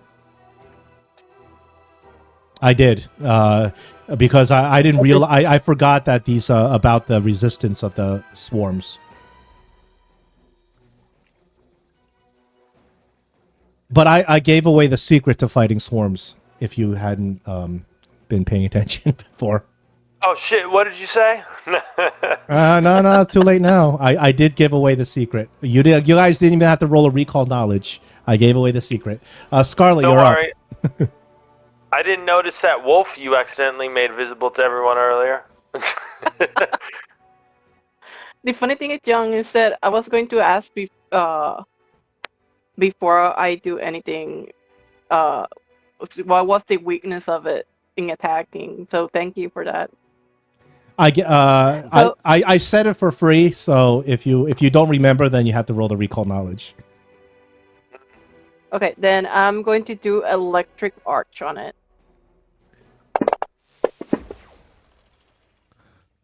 This creature has very high reflex, but you still do a half damage. Okay.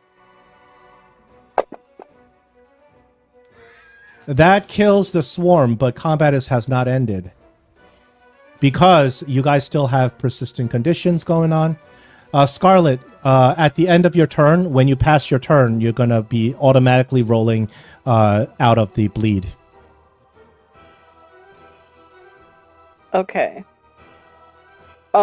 Is The bush Can I the bush is still convulsing. There's more. okay? There's more. Then I'm going to move. How much is my movement? It's been a while. 25. So let's just move right here. I don't want to be near the bush. Don't come near me. You might have spiders on you. What are you doing? Well, then I'll move 1 feet away from you. Okay, that's it. Aramin, you don't. Okay, so that's your roll. You do save out of the bleed, but you had to take 5 points of damage in doing so. Aramin, it's your turn. The bush is convulsing, meaning there's more spiders in there. However, you don't see anything to target at the moment. I will. I forgot to roll Tristan's initiative. I'm going to put him at the end because I forgot to roll. So I got to roll it, so I'm going to still put him in there. What's the move of the day? There's no move of today, so instead I'm going to give you a hero point back. Oh, because that would have been nice. Because I was on that roll earlier. No. I was, you used it too close together. I wouldn't have given it to you back right then anyway. Yeah. All right. Well, I will. Oh boy, I forgot what it's called already. See what happens when we have it for like 2-3 weeks. That's normal. Delay in action. It doesn't matter what you're playing. Yeah, that's normal. You mean your forced attack, like your magic missile? Well, I have to be able to see it. I want to. Yeah. All I'm trying to do is actually, John, question. This. Does this say I need to see anything? Just says range 30 feet. Targets 1 creature. You don't need to see it. No, you. If you want to target, because you know where it is at the moment. It is hidden from you. Okay. Yeah. I would like to do that. Okay, I will roll a saving throw for the creature. This is a will saving throw. Yes, it is. Is that a crit fail? I don't know what you rolled. I did a hidden roll. Oh, I rolled a 6. Well, my DC is a 19, so I would assume yes. So the creature critically fails your fear, and now the creature is going to be wasting a turn They're running fighting away. 3. And yeah. Yup. Now, so you successfully hit it. Okay, that's actually really awesome. I'm just gonna make you roll from now on. Okay, plan. so at the end of your turn, a second swarm of spider comes out. This spider swarm does not appear to be in any sort of fear. I'm gonna try to get as many characters as I can in one thing. Of course. But the problem is you guys are spaced apart intelligently, so it's going to be difficult. So I have to choose two I'm going to do either Valerie and Talos or Neg and Valerie, because those are the only two I can get in place. So Valerie and Talos is even. Neg and Valerie is odd. Even, so it's Valerie and Talos. Creature's going to come out here. And he's going to do his chewing bites on you two. Basic reflex save. Okay, Talos, unfortunately, you failed that one. Regardless of whether you succeed or failed, these creatures are on you, and they're going to be doing persistent bleed. However, Talos, you also get afflicted with level 1 Chew Spider Venom. But I have to do a Fortitude DC before I do that.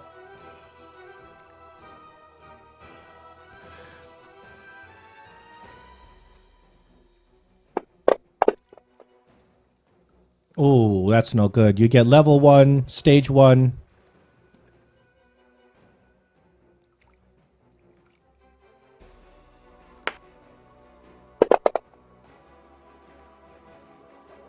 And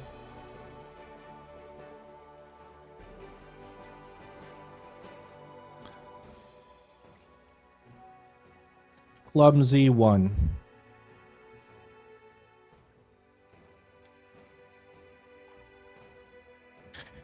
Now, this spider used all 3 of his actions to perform that because it has to use an action to climb out of the bushes. On the next round, it can attack you 3 times like that. The other spider swarm is feared. It's going to run away. It's going to use all of its possible power to run away. Let me see. 10.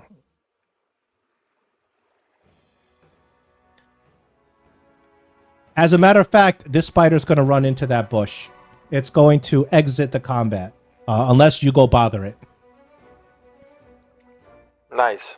Tristan is going to come down and help. He's going to come over here. He's going to do... let's see, who's injured? Scarlet's injured. He's going to do a level 2 heal on Scarlet.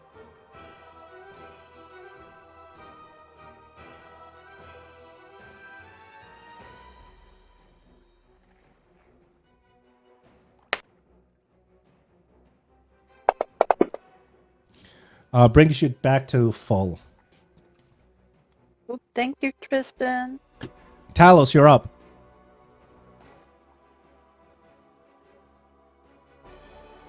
I'm gonna go for 2 attacks on a bite and a claw.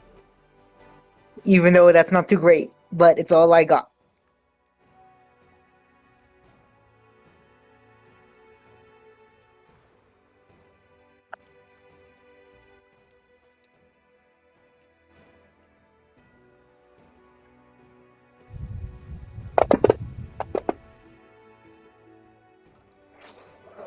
Oh, that's certainly a hit.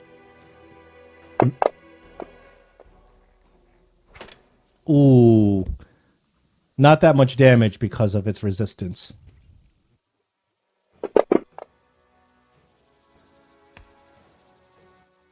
Okay, and for my last action, I'm just gonna raise shield. You also have... Okay, you raise your shield. You also have persistent bleed. Clumsy only lasts for 1 round. You have persistent bleed, plus you have to... Clumsy lasts for 1 round, but you have persistent bleed. That automatically rolls. I need you to roll the fortitude save for the poison. Ooh, good roll. Oh, you Yeah. successfully save out of the poison entirely. So when you pass your turn, it'll automatically do the persistent bleed. Unfortunately, you fail, so you're still bleeding. Gunther, you're up. I'm going to put away my sword and get out shield, and I'm going to do shield bash. And I am targeted. So when you hit it with your shield bash, you realize that hitting it with your shield is a little bit more effective than swinging it with your sword. You'll get more spiders per hit with your shield. But Extra squish. it still has resistance against bludgeoning. Okay, a lot more effective than swinging with your sword. And my last action, I will shield bash again. Not that time. Nope. What did you use your first action for? Switching. You don't. Well, I'm assuming that you have a sword in one hand and a shield in one hand normally as your standard attack practice, so you don't need to switch anything. So you're saying I have another Hail Mary I can do? You have a third action. You don't. You can choose whether or not you want to do a Hail Mary with it.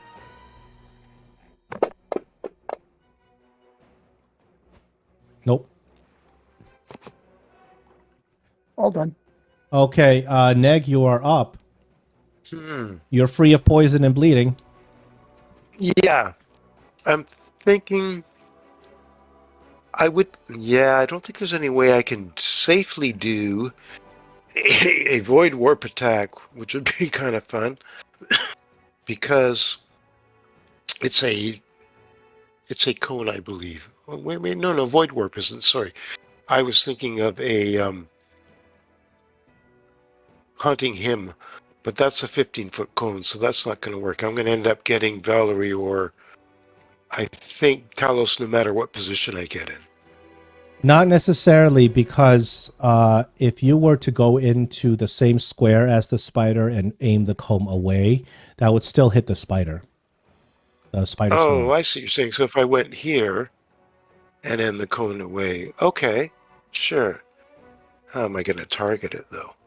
Did I target it? I did target it, I Yeah. think. Let me just double check. No, I didn't target it. Hold on, let's see if I might have to click again. Not letting me target it. I guess I'm just too... Maybe if I move myself away for a second and then try and target You it. can target through the combat tracker as well. Oh, there, you got it. Oh, that's true. You got it. I got it this time. Yeah. All right, and I'm back in here. Okay, cool. Let's do the attack. Haunting him. It's a fortitude save, so here we go. Oh, it probably doesn't do it. No, it does not do it. It has failed So your it's save.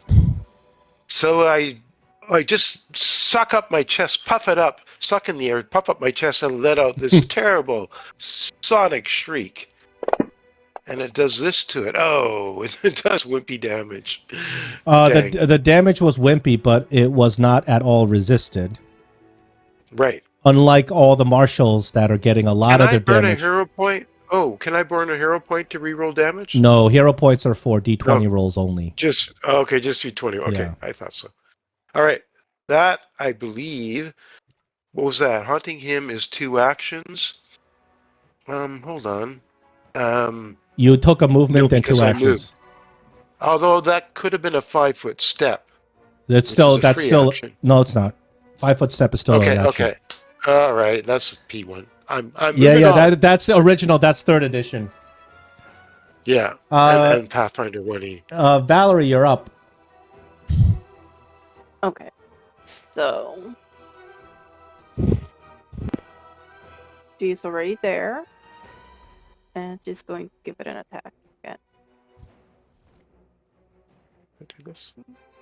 Just checking that she has target. Perfect.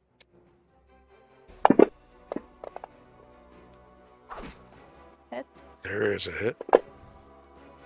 Ooh. Oh, Valerie does so much damage that the resistance, is not enough for Valerie to just kill just a swath of spiders. So that's one way Then, to overcome resistance. Just keep do so much damage that you overwhelm the resistance.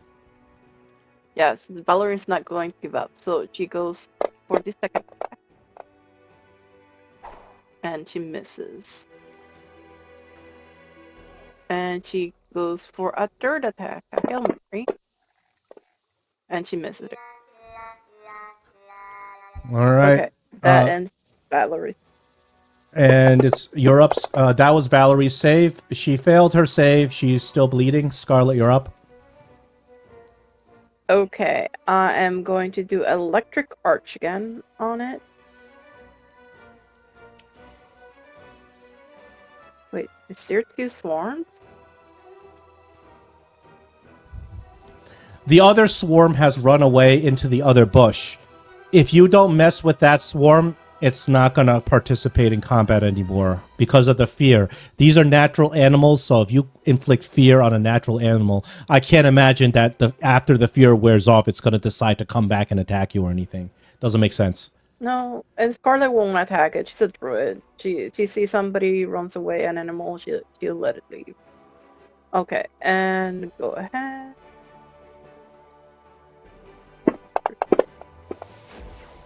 Oh, he fails. He fails. Oh, that destroys the swarm. So, Yay. you guys do not have any more hostile enemies, but we do have to resolve the bleed and the poison.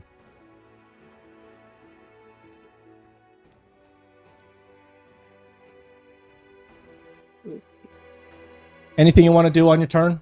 I don't think you have any bleed or poison, right?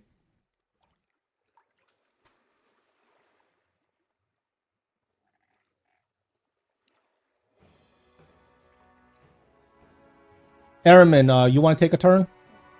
Oh, sorry. No, I don't. You don't have to. All we're doing, Who has we're only, poison? we're only. Is it a save? No, you don't have it. You don't have any problems. I know. Is there a save that someone needs to make? Talos needs to successfully make a bleed save, and so does both Valerie and Talos need to make a save. I want to rush over to Talos and try and give him the mental fortitude to persevere and overcome this and roll really high. And say, come on, brother, you can do this. You're not out yet. Okay, I will set a DC for you. Okay.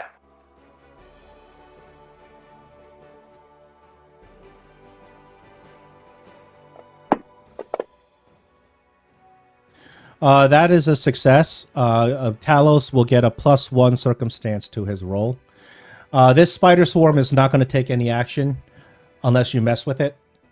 Tristan is going to help out and heal whoever's injured. Talos, you're the most injured, so Tristan's going to use another spell slot to give you a level 2 heal, so you can... Wait, no. What? No? Can't take heals. No? Can I kill him? No, he... Because it's... Oh, I'm sorry. He's going to do soothe. I misspoke. Yeah. Oh. Okay. Yeah. Okay. Yeah. Everybody's like, no! Yeah.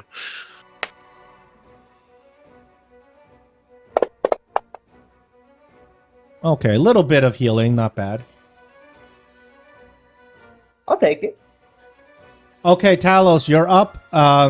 What you need to do to end the combat is roll a successful 15 at the end of your turn. But in the middle of your turn, you can do stuff for yourself. Okay, So here's another thing. With persistent bleed, it has a special rule. If you manage to heal yourself up to full, that automatically ends persistent bleed. I mean, I could take I'll drink a elixir of life. Okay. Or I have one on me, and then I can make one and drink it as well. Actually, I have 3 of them just on me. So I can just drink 3 of them. All you need to do is heal 3 hit points, and then you can get rid of it. There's also medicine checks that can improve your save against it. So I'm running through this just so we can learn a little bit about persistent damage. There you go. So Woo. when you heal up to max HP, your persistent bleed automatically ends. So you're done, and then Valerie has to succeed on hers, and then we're finished. Gunthar, you want to do anything?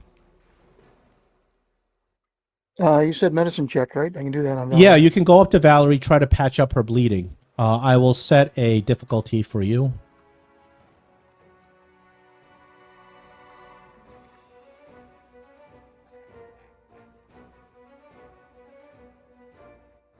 And I gotta find that.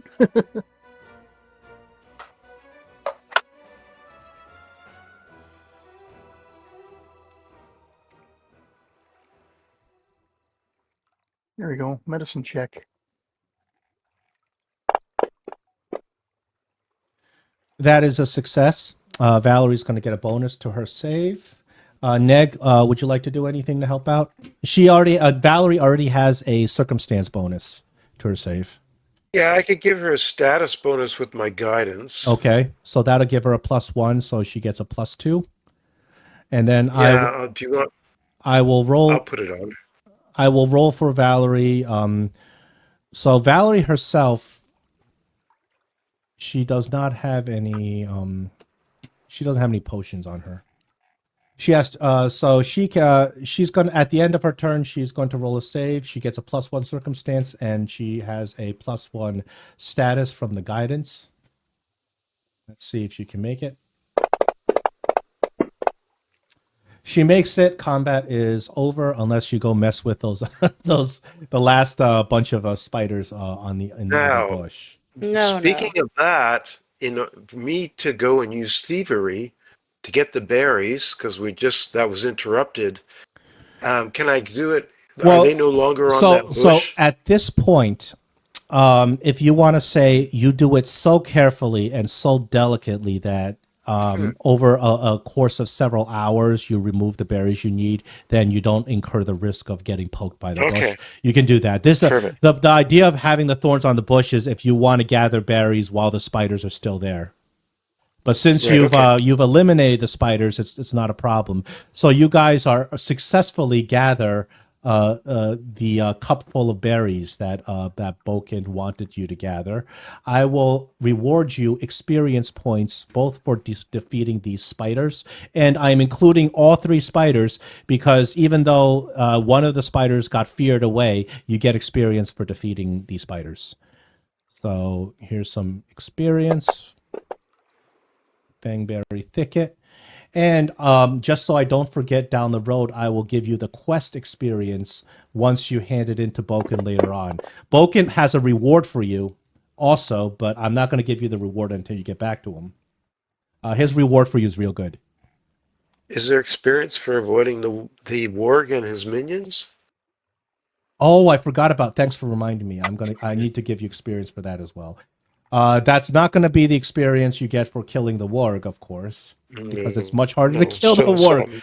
But being able to stay your hand and using judgment at that time, you definitely get experience for it.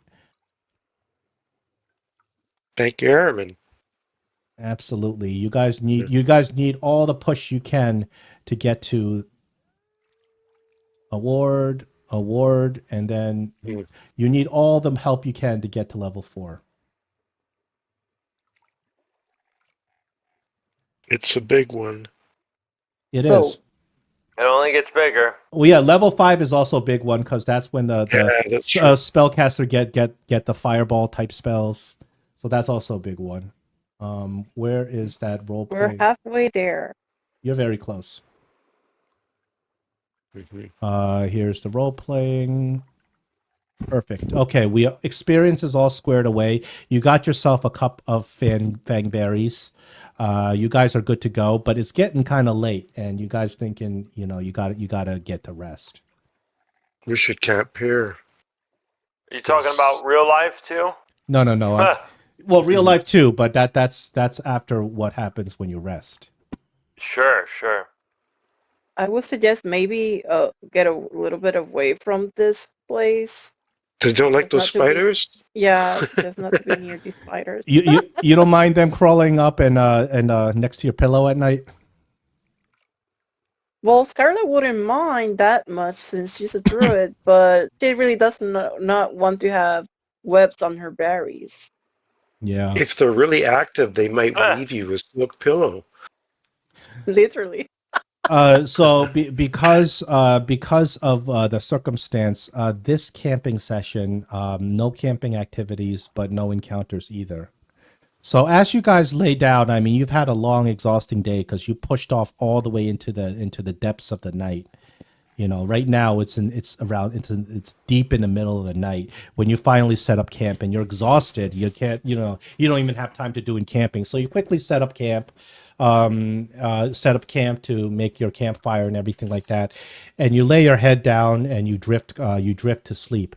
But Scarlet, just a few moments before you drift to sleep, you hear a familiar voice call to you again. The voice says, "Scarlet, listen to me." I'm listening. It's the voice of that the guardian of the bloom.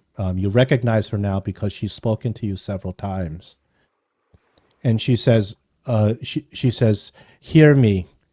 She says, "Because as you venture into the wilderness to complete your objectives, the Stag Lord moves against you. Even now, the Stag Lord." The Stag Lord has raised a force of 40 men, and they stand right outside Oleg's trading post. Oh no. What? I am afraid. no. I am afraid you must head back immediately, for he has outmaneuvered you. Oops. So that's the voice you hear as you drift off to sleep.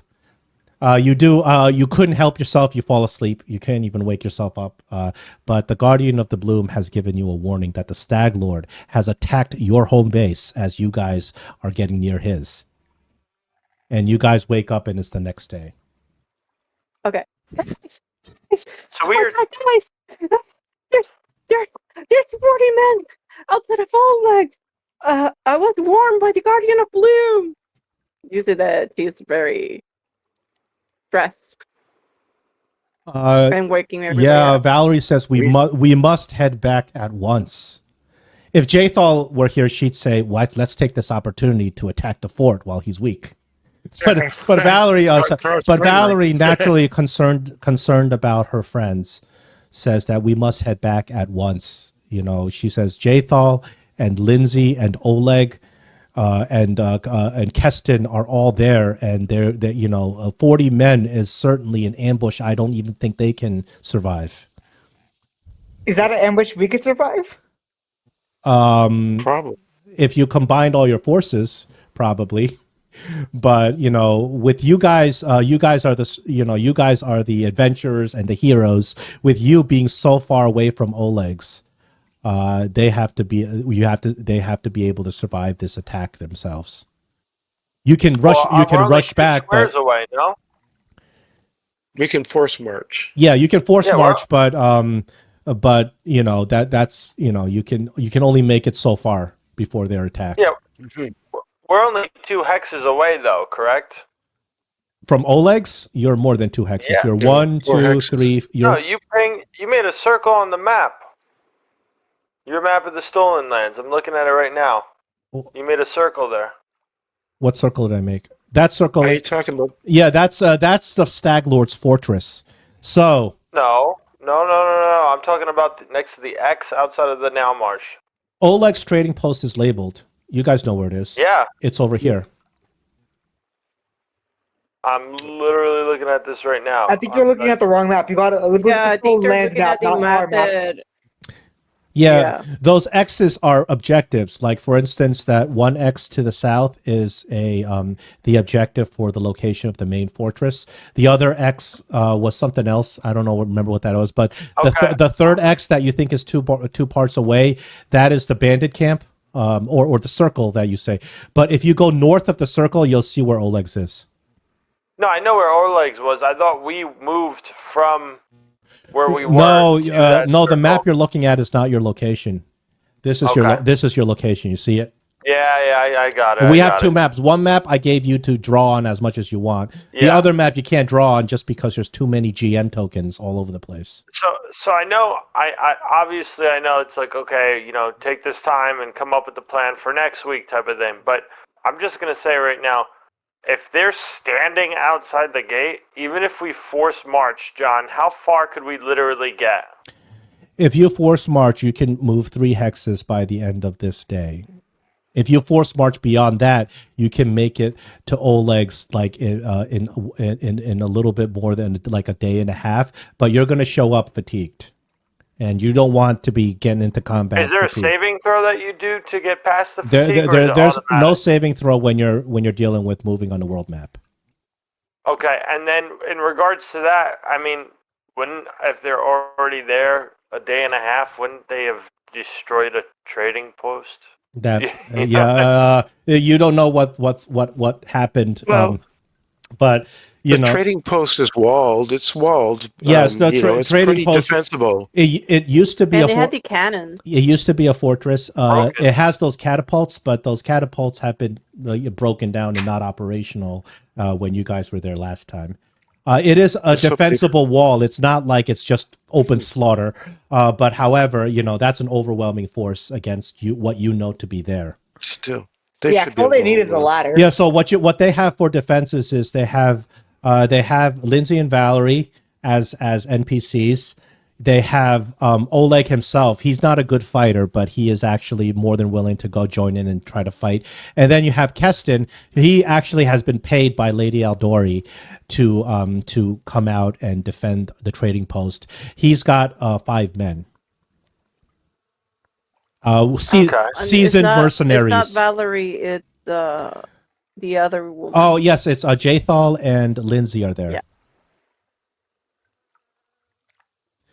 So they're not completely defenseless, but you know, we're talking about a difficult situation, especially if the Stag Lord himself is there.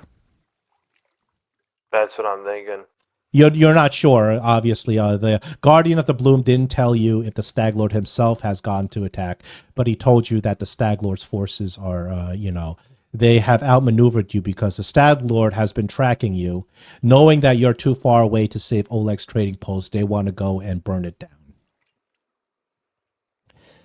So the Stag Lord is a little bit of a tactician, but they know what you're do. They know where you are and how you're out here, and they're doing a little divide and conquer, just whittling down your forces, destroying your home base.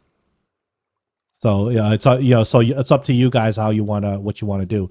If you want to counterattack and attack Stag Lord's fortress right now, he's probably a lot weaker than he previously was because of all the forces he's committing to attacking your base. So that's an option for you. So it sounds like what we need to do is split the party, right? That's actually the best thing to do. Is have a split of the party. All the marshals head back, and all the spellcasters attack the fortress head on. Honestly, I think that's a good plan. Yeah. I am Yeah. not that bright. No. No. No. Scarlet is like, I'll tell you what. no. I'll take Gunthar, or Talos. Sorry, I felt like I was looking for a darker picture on your Discord. You're good. I'll take Talos or Gunthar, and I'll go back to that wolf and demand assistance. And I'll take that fucking fort, John. I'll take that fort. I'll roll my first crit in the game. Yeah, I'll even throw in knock Sounds knock like as high a, risk. I'll throw in knock knock as a combatant if you try. Oh, it's to do that. game over. Yeah, I gotta yell at him for these damn spiders. He should have known better. I'll just say that there's no way Neg is not going back to rescue Lindsay. There's just no way. Of course. I mean, Lindsay's under in serious danger here. Yeah. Yeah. If you guys are serious about splitting the party, I'll work something out. You know, I honestly think it might be a good idea. I want you guys to drive what happens as opposed to me railroading you into a decision. But if he's the Stag Lord's at Oleg's trading post, and he's the real reason why we wouldn't be willing to go to his stronghold, then we should probably all go to the trading post because he's that formidable of a threat. Hey, don't forget, someone else is trying to vie for that position. So theoretically, if we beat him, well, we could be just back at square one because the next big battle will be taking over that place. So if we destroy yeah, that, sure. if we destroy that, who knows? Maybe we could even get some allies there. You know what I mean? When you take down a Stag Lord, you complete your main quest, meaning that now you will be barons of the stolen lands. So, well, let's go to Oleg's and get him. whoever is Both first. replacing the Stag Lord will just be somebody trying to destroy your barony, because you will. The stolen lands will be yours if you defeat the Stag Lord. I was actually thinking about this. KINGMAKER, at the end of the game, or towards the end of the game, I guess, is the intent to become like a king, essentially? At the end, queen? when you're at the end of the game, you're already a king. You're trying to defend your kingdom, and then there's more story that comes out. So does that mean there can only be one of us in the group, or would we all be respective? So when the way the book is written, it's vague about that. However, when I'm running this game, and what I like to imagine about a medieval fantasy, I don't want a democracy. I don't want a committee. I want a king, right? But honestly, if you guys are determined to make it a rule by committee democracy, it's your choice. But the Narnia. Yeah, I don't know what the hell. I want a king. I want a ruler. I want somebody who is there and responsible to be the king, and everybody else is their subjects. Everybody else is the king's advisors. I want you guys. I want you guys to choose a king among yourselves. That's what I want. But I'm not going to tell you can't be a democracy if you want to. What you're telling me is to put all my points into charisma. Everything into diplomacy and no, but yeah, but that's as much as you're saying that, I'm gonna hate myself for saying this because I agree with you. But on our perspective, or at least my perspective, I really feel like doing something like a council or a senate. Because yes, I know what you mean, medieval. Yeah, but I feel like that's something that you guys can choose amongst yourselves. I think that we've played long enough. We've had so many sessions together that we're a pretty good group, and you guys can make a mature decision about who you want. What I am going to tell you is, whoever's the king, I'm probably going to give you extra responsibilities to run kingdom actions. So it might be a curse in disguise. Yeah, probably. My only concern about being the one king is the only other time I've ever done that was in the Neverwinter campaign. Yeah. And our person that became king. It was a long slog, especially battling through all the battlements. And he became king and then quit. He quit the campaign, like the session that he became king. That's a reality as well. If somebody has to leave the campaign for any reason, I can always find a way to work it. Like, it may be that your character all of a sudden gets sucked into a portal and disappears forever or something. I can always make some. We can always work something out. What Neg's real ambition is to be a baron of trade. He wants a trade empire and to be a baron. But I don't know if this campaign could fit that. To a certain extent, yes. Because when you guys kill the Stag Lord and get your barony, we have to kind of come to a discussion on how deep you want to get into the kingdom building process, because the kingdom building process is if you read the online reviews and stuff like that, everybody says it's a long slog. It's not. A lot of people just don't enjoy it. So there are modified rules, or there is actually ways to just ignore the rules altogether. So we kind of have to come together and decide how deep we want to get into kingdom building and warfare. Also, I have another question, John. Yeah. If we do that, how important would the society skill be? Like, is that something like we need somebody to have it then? So the way the kingdom rules are run is that you have your kingdom, and then you have roles to fill in your kingdom. So those roles can be filled by any of you guys, but they can also be filled by some of the NPCs you picked up. Like, for instance, you can make the Valerie your general. right? And her skills will apply to what's necessary to be the general, because the kingdom turns they're basically a series of roles. Your kingdom has its own character sheet, like a kingdom character sheet, and it's got its own skills just like your character sheet. And those skills are like your unrest level, your military level, and etc. And depending on how high they are, you roll against certain DCs to see if you succeed on different challenges. So that's how kingdom turns go. But it gets so intricate that you're literally building towns. So that's why we got to discuss how in depth we want to get with the kit with a rule set. Sure. I'd love to build a trade outpost. I know you would, because you literally you get a square, you get an empty map, and you plop down buildings. Like, it gets to that level. Yeah, cool. It gets to a Cool. ridiculously detailed level. So how far you want to go into that, we have to we'll talk about it once you have your barony.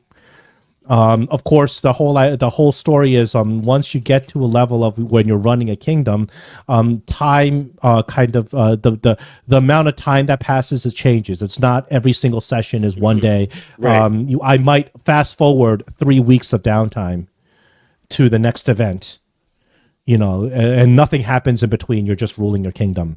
So in that situation, your character's downtime activities are relevant, and you can decide what you want to do as a group, because it's not going to be as pressing and as action oriented. It's a lot more free, a lot more open and free once you have your kingdom.